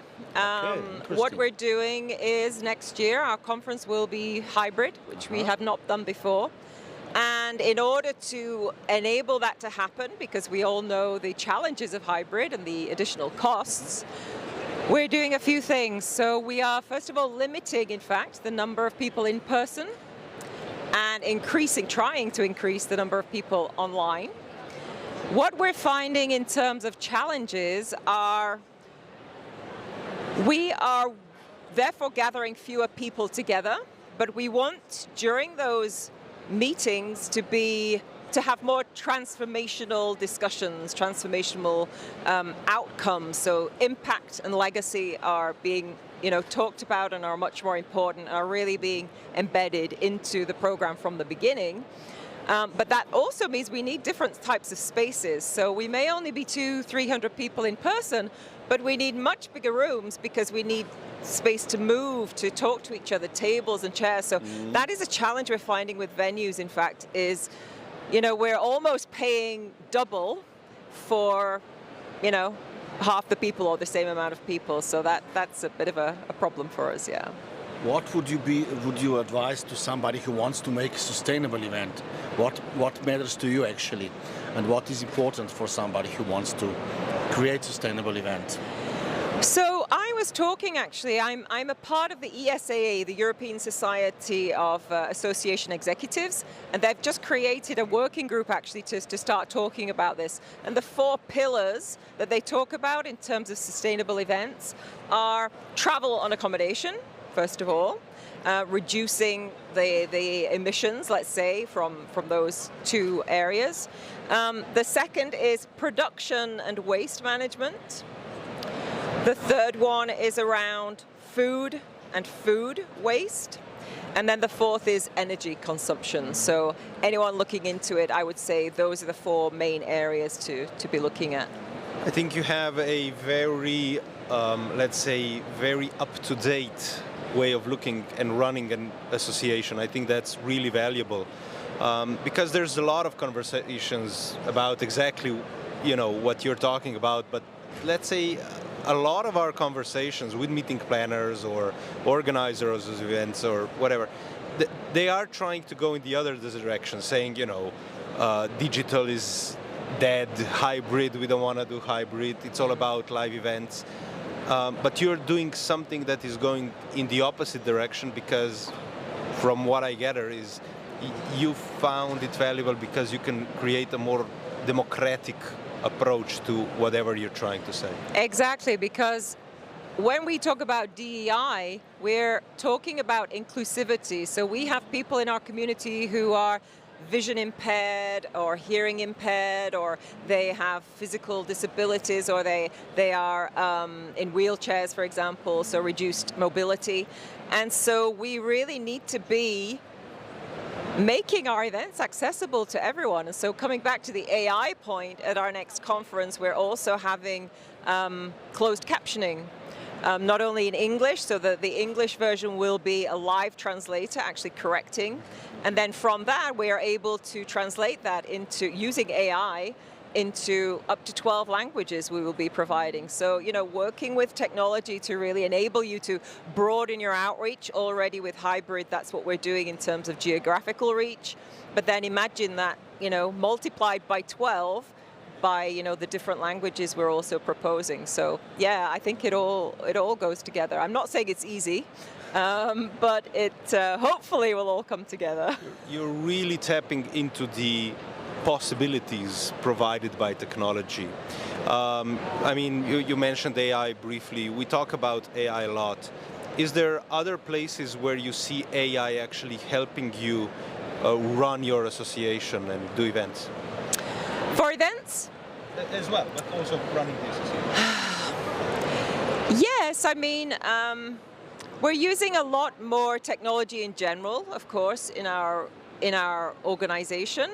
I think the problem that we're facing is we can be confronted with so many add-ons. Like we're using a project management tool, Monday.com. That comes in addition to Microsoft Teams, and then you've got Zoom, and you know, all of these different things. It's just how do we streamline things and train people how to use these effectively without getting kind of lost in all of, okay, what's new, what's next, and really kind of fixing, you know, on what's the most important. What's saving us time and not adding time, I suppose. Interesting. How do you define boring event and vice versa? What is amazing experience to you when we are talking about events, of course? Yeah, so for me, and I'm working more and more in the behavioral science field. Okay. And so what we find is, for me, a really engaging or successful event is one that you are using and thinking of all your senses. And it's not only during the event, it's before, during, and after. So even smell or sight or, you know, food, taste, you know, bringing that in from the beginning in your communications. Venues can often help with that, with the local delicacies or foods. And, you know, you're really testing it out in the beginning, but then running it through the event. And then afterwards, you can always go back and remind them, oh, remember what we ate together, or, you know, whatever. So it's all about thinking of how you can enable the people to retain that information and remember the event. And I would say a boring event on the flip side of that is one that is really just kind of one communication to many. So there's no interaction, there's no participation. It's the whole experience that, you know, is really important now. And I think that's where the in-person part of it really comes into its own, and you're really able to work with that. Do you use any tools, or I would say techniques, to help you to create, I would say, amazing events? Tools, well, it's kind of, I mean, you know what our biggest challenge is at the moment? In fact, it's promoting the events, because there is so much noise, there's so much going on, that how do you get your message to pierce through that noise? And because our conference is ticketed, right? People have to pay to attend that. And so the challenge we have is that we've got in person, as you were saying earlier, that is really an event unto itself for that audience. How do you promote that with their registration fees alongside the hybrid part with their different registration fees, but it's also a very different experience.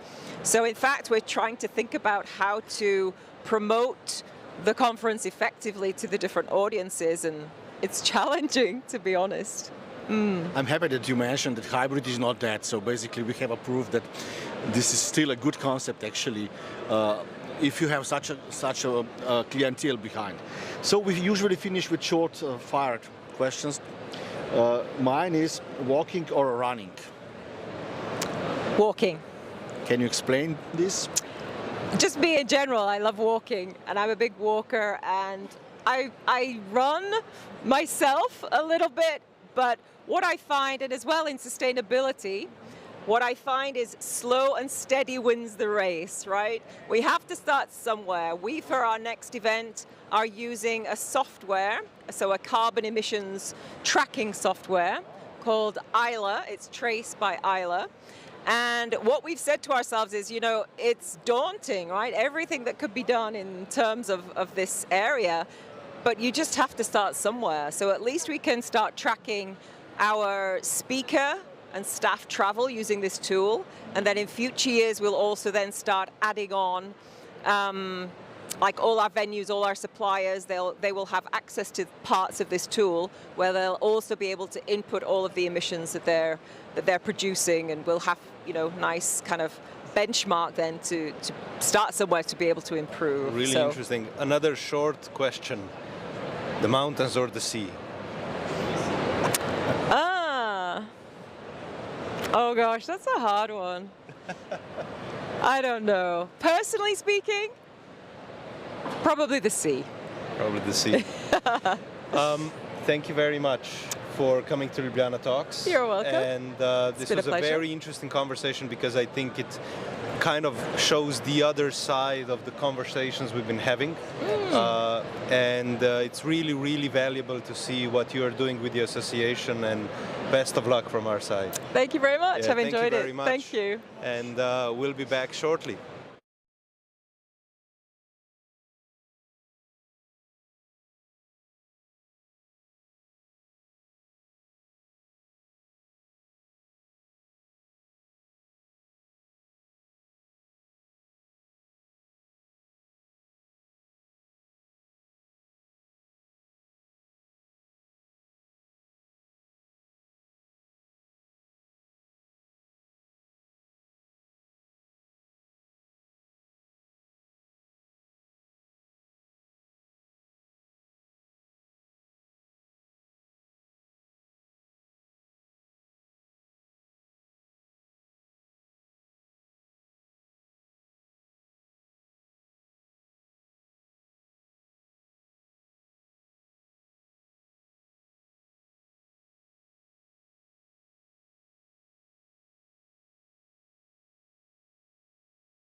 Hey, so hi everyone to another session of Ljubljana Talks here at IBTM World 2023 in Barcelona, and we have another amazing Ljubljana Talk ahead of us.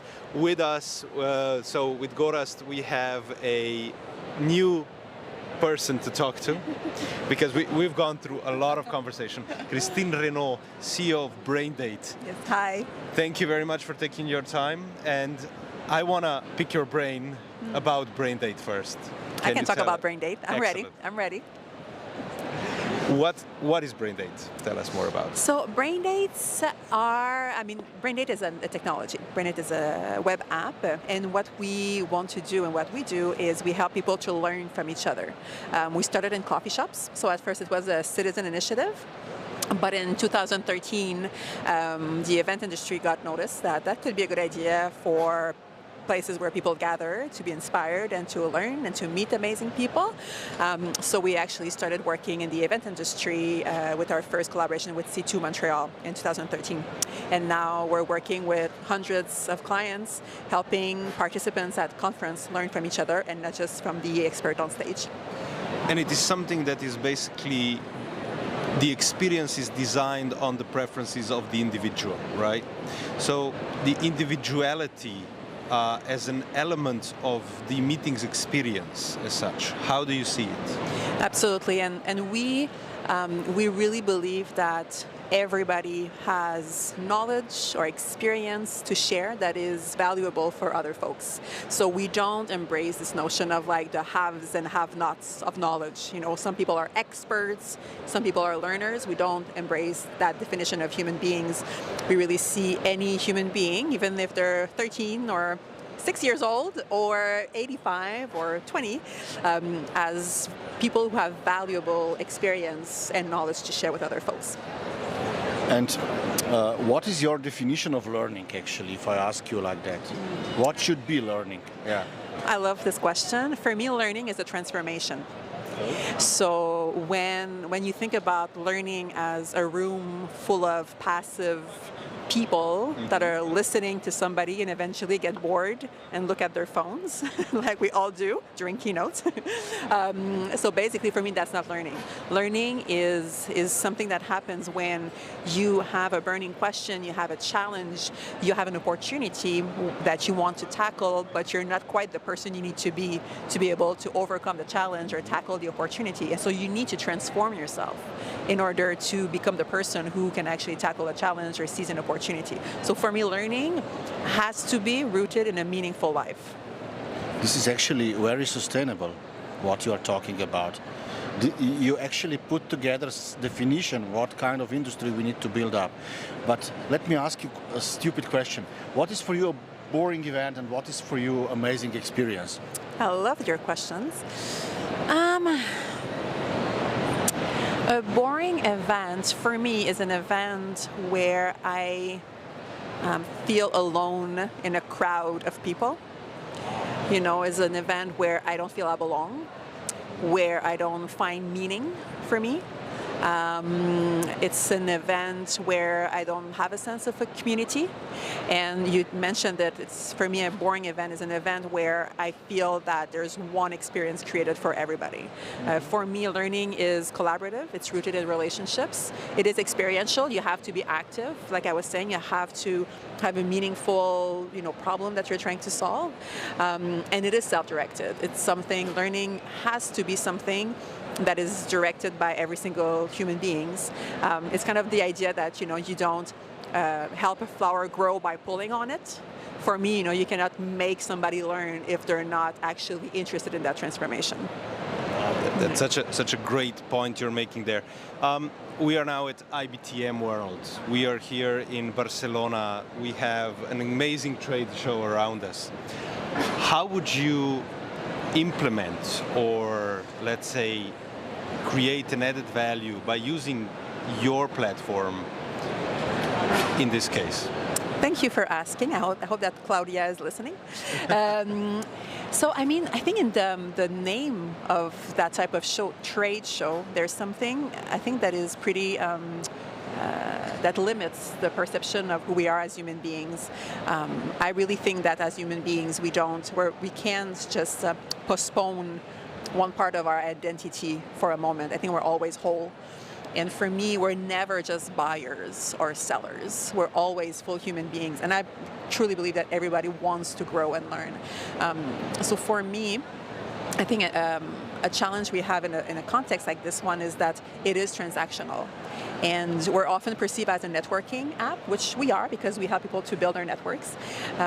But we really don't believe that relationships are ever just transactional. You do business with people you get along with, people you trust.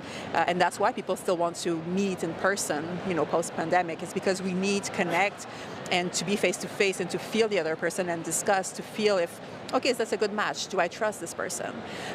So for me, what we can add in the context of a trade show is the human component that is not transactional. But even when conversations are not per se transactional, if you love the person, if it clicks, if you're grateful for the expertise that was shared with you, for example, on a brain date, then business happens, partnerships grow. And so for me, the trade component, I see this working. This is working well for many folks, but I think the human connection component of it, the let's learn from people from the industry, let's leverage this moment where we gather thousands of people to make sure that they talk not just about trade, not just about buying and selling, but also about how can I grow as a professional in this industry. So this is really the portion that we can add to an event like this one. So it's really about creating added value in this interaction. Totally, absolutely. Beautiful. Because you are using an app to create the dates, right? As fun as it sounds. Are you using AI behind it, or what's the technology behind it? Yeah, we're using AI and we're growing this portion of the app. So just to make it a bit clearer, BrainDate, basically anybody using BrainDate in this context can share knowledge, so post a topic on the marketplace of topics, and also book BrainDates to learn something with one other person or with a small group of people. So in this context, the technology is really helpful to scale something you could do on a board, on an Excel sheet for 20 people. AI, the way that we're using it right now, of course, is to help with matchmaking, is to help when you have 1,000 topics, how do you find the ones that are relevant for you? So AI is helping us to curate the experience for the participants, but a place where we're going with it, I think that is very exciting, is the biggest hurdle we have with BrainDate is that oftentimes people don't think that their knowledge is valid. Oftentimes people don't know what to share. They're like, oh, I'm not an expert in anything. I don't have anything to share. So AI, with the wealth of data we have, for better or worse, that we all have out there on the web, AI can help us to actually help people to craft their BrainDate topics. When they're like, I don't have anything to share, AI can help us to scrape their profiles and be like, actually, you have children, don't you? Oh, yeah, I do. Okay. So there's something about your professional life and having children and how do you navigate that. That could be a good topic. So AI can help us to propose basically topics for folks for themselves. Yeah. So I assume your company is a serious unicorn, as far as I know, actually. So how you will scale up the business? Do you have any big plans for the BrainDate, actually? Yes. Well, the dream is for anybody that I meet on a plane to know what a BrainDate is and use it to grow. Okay. So that's the plan. How we're going there? So basically, we're still supporting the event industry, and that's something we believe in. This moment, this ritual where we gather together to learn and grow, is a place where we really thrive. As I mentioned, we started in coffee shops where people could go on a BrainDate on a Wednesday night. So where we're going with it is going back to our community root and helping, any gatherings of members or employees to actually be able to learn from each other year long. So we're embracing the community aspect of the work, helping events communities or corporate communities or member communities to be able to learn from each other all year long. Another question is about creativity. I feel sometimes that small children up to 6 years old, before they enter to the school, they're really creative, I would say. Yes. It's amazing when I look. children playing around, you know, and then suddenly with the school system we kill this creativity. Why is that so, I would say? And how to find this inner child, you know? If you're in creative business, you need to find it, otherwise you cannot play the game, actually. You know what I mean? Oh, I know what you mean, for sure. I also started a learning center, so that, you know, I'm an education professional. I was trained as a teacher. I mean, I think that at the root of it, it's what I was mentioning earlier. People, humans, small humans, tall humans, old humans, and young humans live and learn by leading a meaningful life. They learn by being challenged, by being excited, by being curious, which is what happens until you're 6 years old and you're just like kind of left to your own device and figuring out your world, and you're embraced for who you are, and that curiosity and those questions and that inquisitive mind is being celebrated. And then you enter school. I homeschool my children because I want to make sure that they still have the room to play and being curious. But basically when you enter school, then there's one curriculum for everybody. And may I say that sometimes the event industry reproduced that. You know, we were all raised in that system. We agree fully, I think, with Gorazd. Yeah, but it's not easy. It's not easy, and I've seen that as a teacher. You know, even the teachers training program, they train the teachers in the same manner as we've been educated. So when you're trying to create innovation in a context that just reproduce in itself what we're used to, it doesn't lead anywhere. But I think in the event industry, we have more room to innovate and to really embrace the unicity of every single human being and to propose educational experiences that are innovative and are more tailored to human needs. I mean, you've created a platform that, you know, I guess combines two very interesting things that are so closely linked to the meetings industry, and one is the interactionalist part and the other, of course, is education. Because you're dealing with both as the essence of your work, how do you see, or if you see, any change of how people interact and how they educate themselves or other people before COVID and now? I love your questions. I was just talking with the Julius that you had on the show too about that. I think what I see, I've been at this work I've been thinking about that for 20 years, that idea that people learn by leading meaningful lives. And what I see is that post-COVID, I mean, we see it in the job market, we see it, people don't want to lead lives, people don't want to postpone purpose. People don't want to postpone purpose. They want to lead purposeful and meaningful lives right now. And I think it really changes the way that employers are going about hiring and retaining people, because people will just leave if they're not happy. And for me, that has also to be recognized and embraced by the event industry, that people won't come to your event if they don't feel it's meaningful for them. And people want to be sovereign in their learning. They want to be agile in their lives. They want to lead a life of purpose. So if the learning opportunities you propose are still archaic and based on one expert talking at people for 3 days, it is not happening. People want to belong, they want to feel seen, they want to feel valued, they want to contribute, and events have to embrace those components that we encounter post-pandemic. It's something that you touched upon there, is about the relationship between the employees, employers. It's about, you know, talking about the working force. As you know, everywhere in the world, they're struggling with finding people to do certain jobs. You know, in the meetings industry, we see that there's a lack of people, especially people with knowledge. How do you see the solution, perhaps, to this through technology that you provide? Which problem exactly? I'm sorry. Well, the problem of perhaps motivating people to work in a certain area, but also to gain the education about it.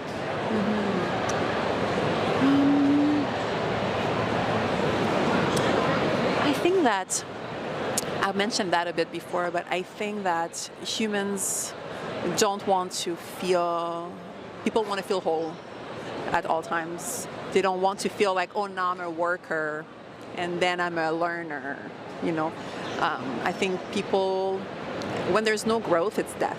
You know, when there's no movement, when there's no growth, then it looks like death, and people don't want to die in their jobs anymore. People want to be stimulated. They want to feel that feel the vibrancy. They want to feel seen, like I was saying. They want to contribute. So in any jobs, people want to learn and they want to grow. They don't want to be seen as somebody who's doing a chore, you know, who's doing a task, and they have to postpone the moment where they'll be vibrant and grow to when they're at home or when they take a class online that night. They want to see their job as a place where that job contributes to their growth. And I think that it has to be embraced as the new way that workforce will work from now on and into the future. If we're not willing to give this space for people to do a job, but also to grow as a full human being, I think those companies, they won't be able to recruit anymore. Very interesting. Why people still use the formats which are so old school, I would say. For example, panel discussion. We created for our own purposes a booklet with I would say 200 different techniques, from open space to name it. I mean, there are so many options to create better, I would say, engagement. But still, if you ask anybody, we are doing boring panel discussions instead of open space. We're not boring. We are not now, but why so actually? Yeah, I know. What is happening that we are so, I would say, conservative? Yeah, I have a theory about that. I think that for the longest time, you know, event planners are trying to provide value to people. And so when you create a program with knowns, you know, I know who's going to be there, I pretty much know what they're going to talk about. For an event planner or an educator, it's easy to think, okay, I'm providing value because I know what's going to happen, and people are paying for that, and they will be happy because this is what I'm going to provide. When we were talking about open space, you know, it was bar camps like that were big about like 15 years ago, you know, open spaces like. Well, the thing is that, a long time ago when I was young. But that's the thing is that you provide a container, but it's empty. There's nothing in there. You know, it's a bit what we do with Brain Date. It's like we provide a space that people have to fill with their own content. But what if nobody participates? What if the content is not good? What if? So that's a lot. It's a lot of risks for people that are used to organize things and know what is going to happen. Then you're creating a space, and you want that space to be empty, and you hope for the best. You hope that people always do, People, when you give that space, they will use it. But for people that are not used, and creating empty spaces, safe spaces for content creation by the users, by the participants, it's very scary. Very, very good point. I totally agree.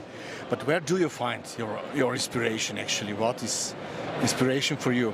Me? Yeah. I'm very stubborn.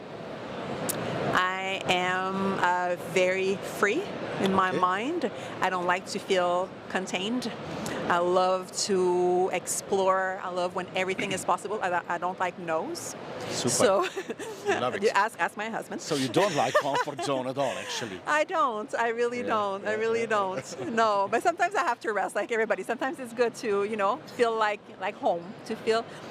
But for me, like when we create a space for brain dates, it just, I mean, you're talking about inspiration. It's so inspiring to see when you give this space for people to share. And we talk about knowledge, but sometimes it's experience. You know, sometimes people talk about mourning a child. They talk about their triathlon. They talk about other things, like I was saying, because when you come to an event, you're a full human being.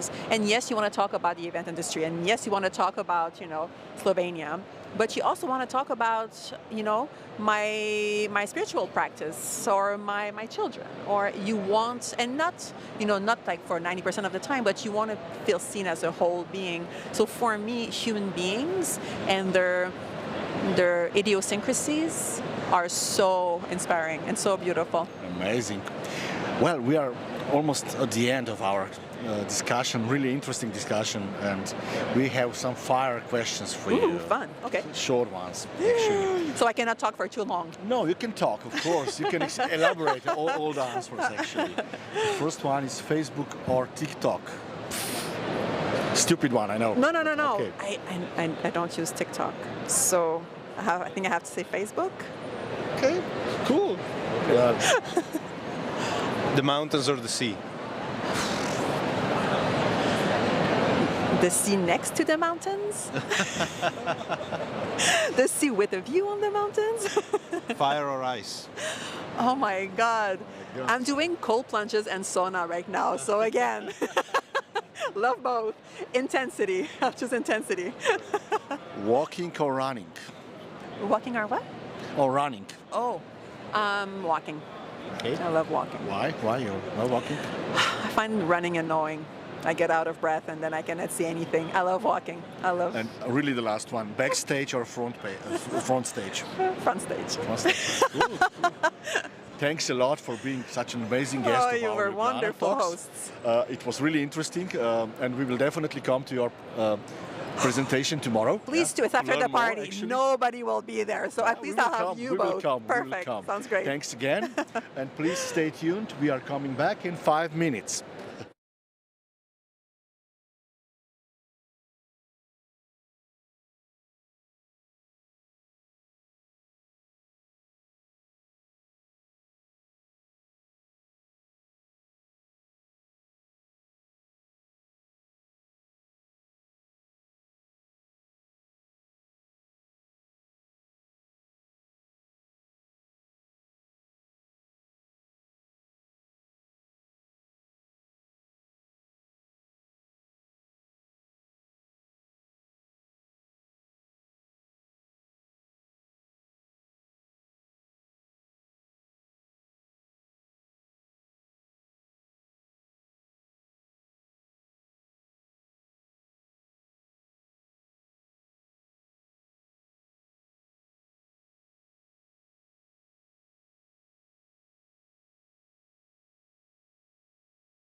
Okay, so ladies and gentlemen, here we go again. Another session of Ljubljana Talks here at IBTM World.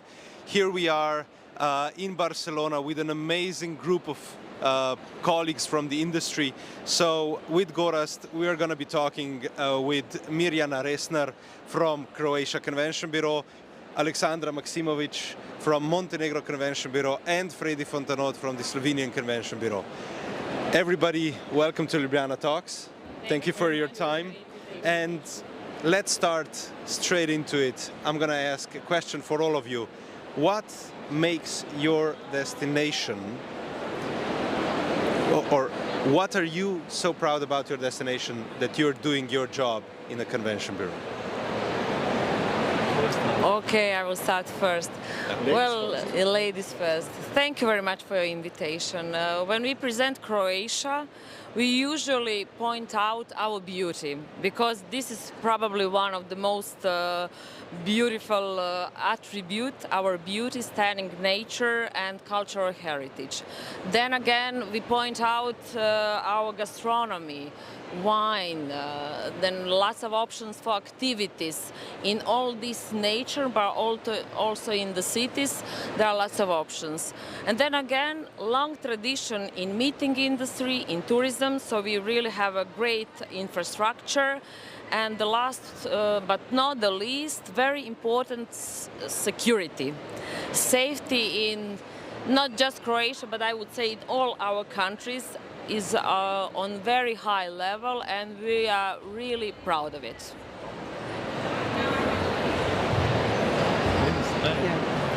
First of all, I'm thrilled to be here and participate in a discussion with the dear colleagues from Slovenian and Croatian Convention Bureau. When it comes to Montenegro, what I'm really proud of is that, having in mind a growing number of events, Montenegro has proved itself to be a rising star of the European MICE universe. There has been a steady progress in making Montenegro a country which is increasingly coming on the radar of business travel professionals looking for a new incentive or conference destinations. Advantages are numerous. In addition to luxury hotels that we are really proud of, Montenegro offers outstanding natural, historical and cultural experiences in a very small area, and that is something that makes it quite unique destination. From the beauty of the Montenegrin hills, 5 national parks, rivers, lakes, canyons, to the beauty of the Adriatic coast, and all of that embraced by traditional Montenegrin hospitality. Very good. So thank you very much for inviting me too. So we are part of the same region. So my answers will be like quite the same. But yeah, Slovenia is we're presenting Slovenia like a hidden gem. So Slovenia is really a nice gem on this part of Europe. We are promoting it as a very green country. It's a very diverse country. So as other countries, we have Alps, we have Mediterranean part, we have the Pannonian Plain and the karst, which is very beautiful. So it's very diverse. That means that you can swim in the morning and you can ski in the evening. So everything is very compact. So it's another word with which we promote Slovenia. It's compact. And a very important part is that people. We promote Slovenia as a very kind country with very kind people and very professional, especially in MICE industry. So we are very proud of it. And the best marketing tool with which we promote Slovenia is that it's the only country in the world that has love in its name, and it really is. And it's not just in the name, we are spreading it all around with all our clients and other partners. So yeah, we are very proud, I would say, on the whole Slovenia. So we are very proud of our country and our what we can offer. Very good. But I will ask you a little bit different question. You were pitching for the last 2 days to the clients, whole day long, I would say. If I ask you to say why your country in 5 words, or why your destination in 5 words, what would you say? And of course, the second question is, who is your biggest competitor with whom you are competing at your destinations? Again, me first. Yes.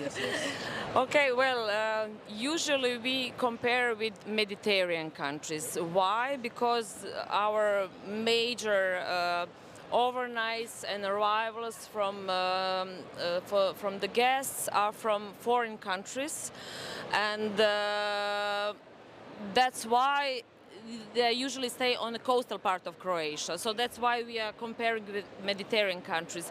But if we compare with Italy, Spain and France, I think it wouldn't be fair because they're so big. On other hand, for example, Slovenia has such small part of the sea and it's much smaller.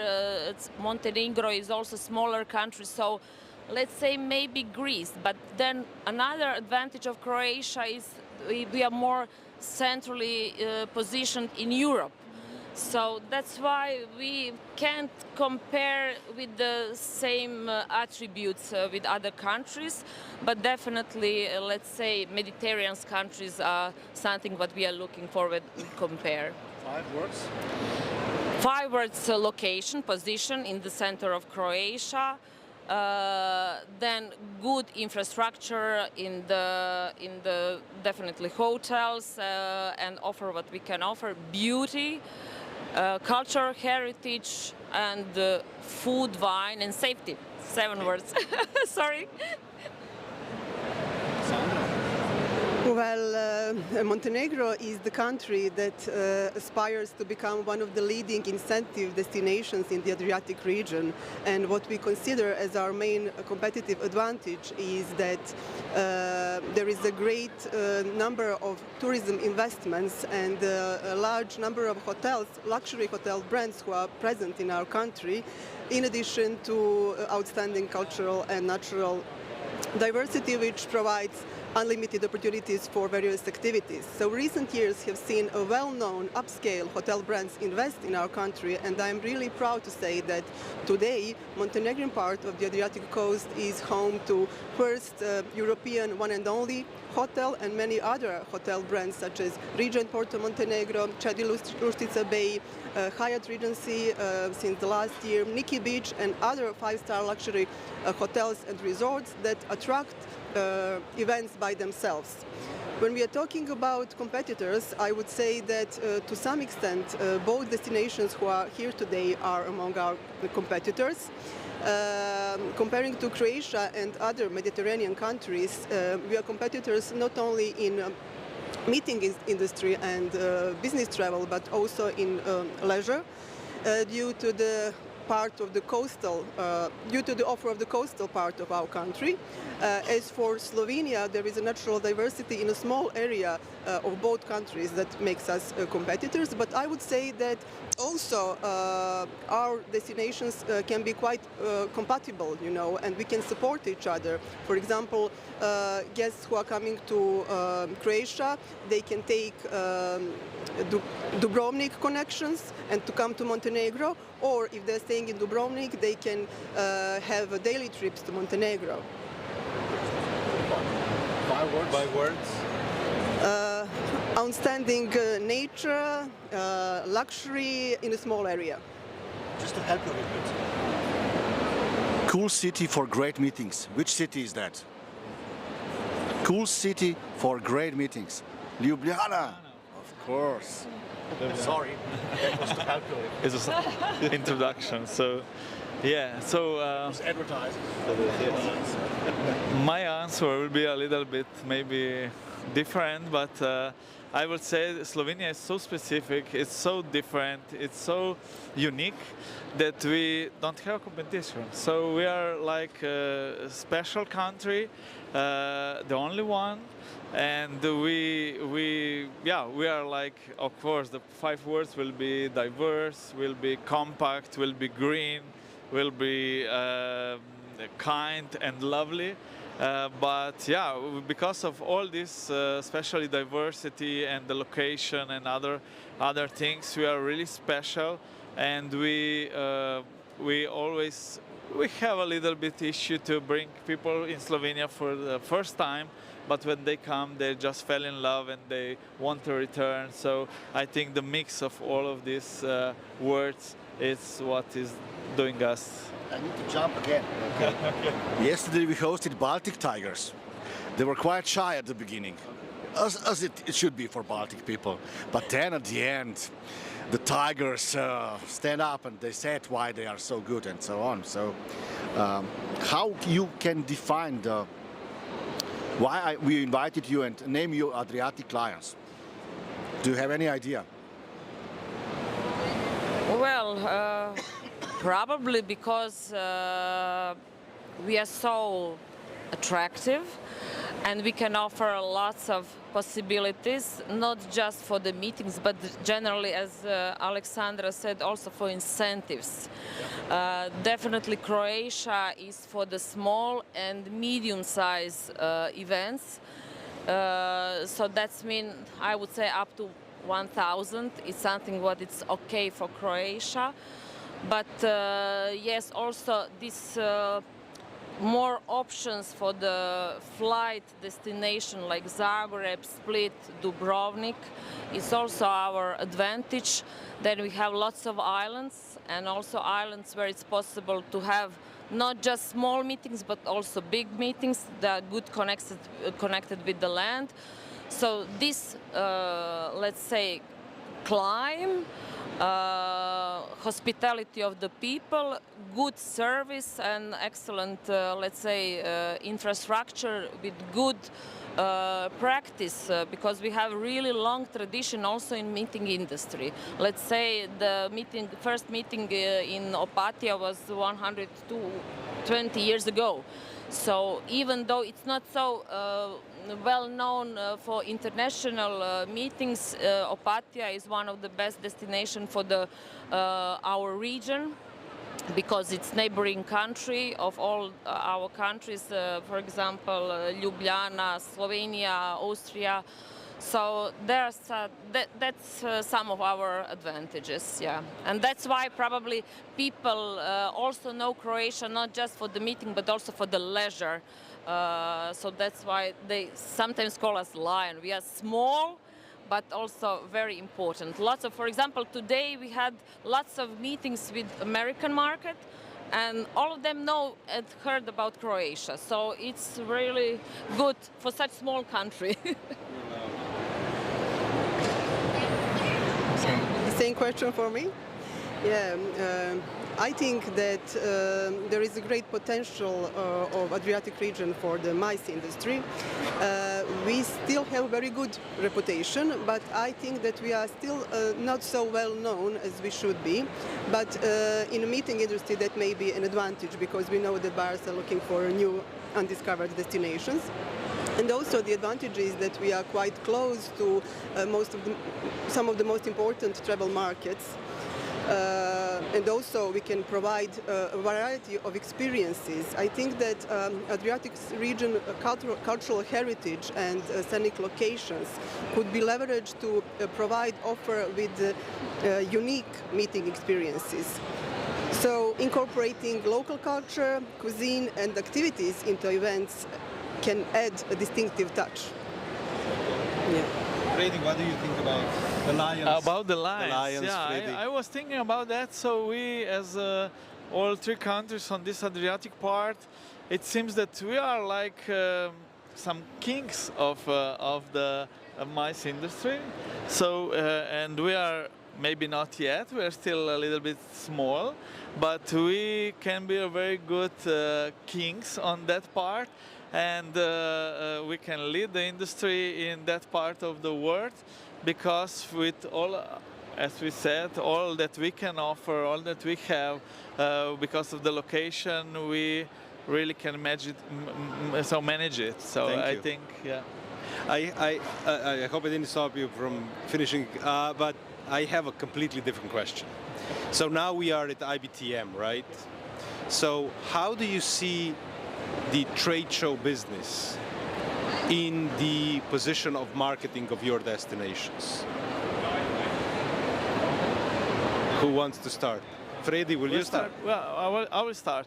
So we are, after COVID time, we are, I think, very happy that the things has become as they are, because we really we really went back to this kind of events, and we are very happy. So we had a very good results yesterday and even today, with big number of contacts and meetings, and with good ones. So I think so. We are happy that we moved back from online to on-site events, and I think it's even more in the people that they want to meet, and then want to meet in one-on-one thing. So this is important for our industry. We are selling our destinations, and yeah, I think that we should be happy. And yeah, but there, of course, COVID has done one another thing that has filtered even some partners, so, and even some events. So the not very good or very, so the best, it remains just the best event. So I think that if we are focused on big and good events, so we are on the good way. I think so. So we are happy to be here, and I think that we will bring good results at home. Yes, I fully agree with Fred. Although digital marketing and some other channels of promotions are becoming more important, I think that this kind of shows are actually a must for the travel industry, because it is really important for us to be here, to meet people in person, and to proceed with further communication. So I believe that this is the right way. Yeah. Thank you. Yes, I also think that IBTM and such kind of trade shows are very important.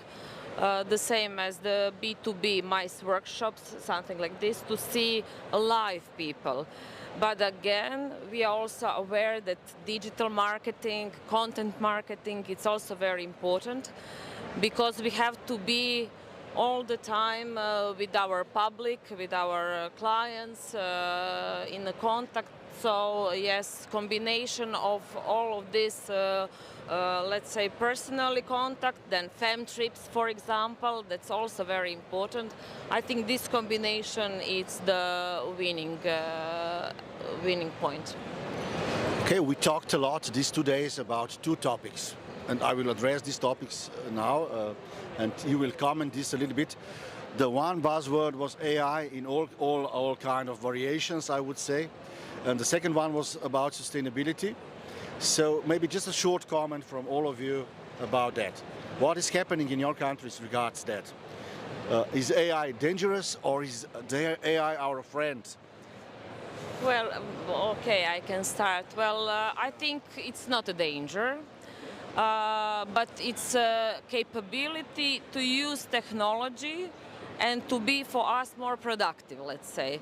For example, we see this matching of the meetings wouldn't be able without AI. Then also making some reports from a lot of data, so we can be more productive, let's say, with AI, and I think that it will be must for the future. And we will just have to find a way how to use it, and in which source we will use it, on which way. I think it's now the process everybody is talking about, and that's the way, almost the same with the sustainability. We have to talk all the time, let's say 2-3 years, and then everybody will have to do something concretely. In my opinion, technology in general is a very important tool for the sustainable tourism development. And when we are talking about AI, I think that it will definitely transform the industry, and embracing AI totally could lead to significant improvements, such as it can help with user experiences in planning activities or making operations more efficient. But I think at the same time it is really important to be aware of the challenges, such as privacy concerns, and especially the need for a human touch in our industry, because I truly believe that there are some human experiences that have got nothing to do with AI. We know that tourists today want to have real experience in the destination, and it means to feel the life and the customs of the destination, and that is something that only locals can convey in the right way. Perhaps the most memorable experiences that we have from our trips are related for the people we met, for the smells, feelings, tastes, and that is something that AI could never replace. Yeah, I completely agree. So AI, yes, as a tool, as we started 10 or 15 years ago using Google or whatever, and now we are all starting to use AI, of course, to be more productive, to do some things better, and this is great. So we can do then more things in the same time, at the same time or less time. But yeah, Slovenia has some years ago a very nice slogan: "Tourism are people." So it's people, and I agree totally that AI will never surpass this people touch and these feelings that we must share and that we must have and then must offer to our clients and to our persons. So one more question before we go to the short questions. Tell us in just a few words, because we don't want to be too long, but where do you see the future of the meetings industry in our region? Sandra.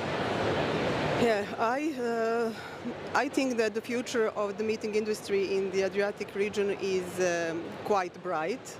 As I said before, our potential is fantastic, and I think that we will become more and more popular as a destination for organizing different kinds of MICE events.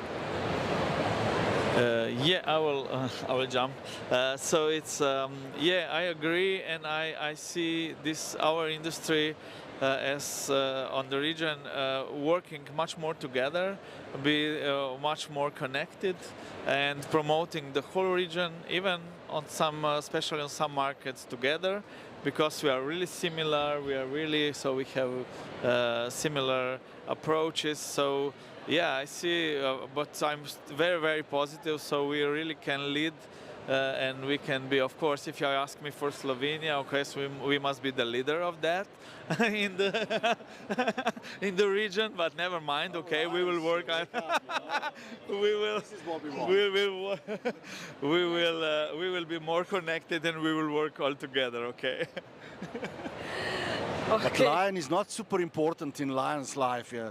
I know. You know, the lion ladies are really... Yes, well, Croatia is the biggest country in these lions. I guess that we should be the leader. Okay, of course, but we are very compatible, and we can definitely... I think that we will be more and more also attractive as the destinations, especially because of this safety and this natural beauty and more relaxed. We are not like the rest of the Europe with big metropolis. We just have to work a little bit more hard for better connections, for example, from other parts of the world. But then that's why we are also very, I would say, sustainable, because we are not overdeveloped. So that's why I think we have a really bright future for the meeting industry. And we are very experienced in this part of the I business. will provoke you a little bit again, and then we go to shorts. Okay. You know that 42nd parallel is the limit between the part of Europe which will be actually really dangerous to live in future, because it will be so hot during summer that we will move to the north. What if all the events move to the north, to Estonia, to Scandinavia, in next 10 years? What will happen then? It won't be in the next 10 years, and definitely meeting industry is not in the peak season, so it will be more shoulder season, and all of our countries has not just the coast, but we also have, let's say, inner part, and we will also have to develop some, let's say, technologically help how to, let's say, survive with more hot winter, this season, spring or autumn. That was just a provocation. Yeah. Okay, Fredi. Okay, so yes, I agree with some parts, and I'm sure that we are very flexible as an industry, and I'm sure that we will find some solutions, because and it was even in COVID times, you know, we didn't stop and we just worked, and I think so we will find the solution for. But can you fight against Mother Nature? No, we can't, but somehow we will survive. Okay, I'm cool. sure. Cool. I agree that tourism in general has proved that it is quite adaptable to changes and it can survive. So I truly believe that we, especially in the Adriatic region, who were faced with different kinds of challenges frequently, would find some kind of solution. Why not to skip to our mountains, like Mirjana said, for example. Cool. And next one, I cannot stop, guys. When I start, it's never. Sorry, just one okay, another word. What better to instead of just coffee break, we will have a sea break. So during the meetings, we will just jump in the sea. In Maribor. In Maribor. Okay. No, on the seaside. The last question is: if the sky is the limit, what kind of event do you want to bring to your countries? No limit with money, you know. Olympic Games, from Olympic Games to, I don't know, you just name it. Well, I would prefer to have something very creative, because as a small country we are not for such big events. But just to compare, for example, this year we have a conference shift for IT industry, and it was for 5,000 people in Zadar and 10,000 people online. So it can be done. But of course it's a typical and different kind of, it's not, let's say, scientific meeting, so it's a little bit different. But let's say creative, without the limit for the budget, we like that. You're unlimited, so you can dream. I will go with, I don't have a name of an event, but I will, as Slovenia is very small, I will either like more to have much more smaller event during the non-peak season, so during the whole year, to fulfill our capacities all over the year instead of one big event. Yeah. Nice answer. Montenegro as well does not have capacity for some huge events, so I really cannot be creative and get some good idea, but why not some famous music festival, for example? Okay. And Jan, you start with short. I'm gonna start with the short. So short questions, the answers can be longer, but if you choose to just do a one word, you can do that as well. And we'll see how closely actually our region is, or perhaps how far apart. Fire or ice? Fire or ice? Fire or ice? Fire or ice? Fire. Fire. Ice. Ice. Fire. Interesting. Live or digital? Live. Live. Live. Oh, that was easy. That was easy. That was it. Backstage or front stage? Front stage. Okay. Yeah, front stage. Front stage. Yeah. Front stage, I agree. Wow, cool. You want more? Guys, more? Okay. one more? Okay. You want one more? Mountains or sea? Hard question. Mountains, wild beauty. I'm from the seaside, so sea. Okay. Sea, definitely for Croatia. Top. Jan, last word is yours. Thank you very much for coming to Ljubljana Talks here at IBTM 2023. Thank you for this really nice debate, and thank you for your time. I wish you a successful rest of the IBTM, and I'll see everybody tomorrow. See you at Conventa. And see you at Conventa. Yes, we will be at Conventa. Thank you very much. Bye-bye. Bye. Bye.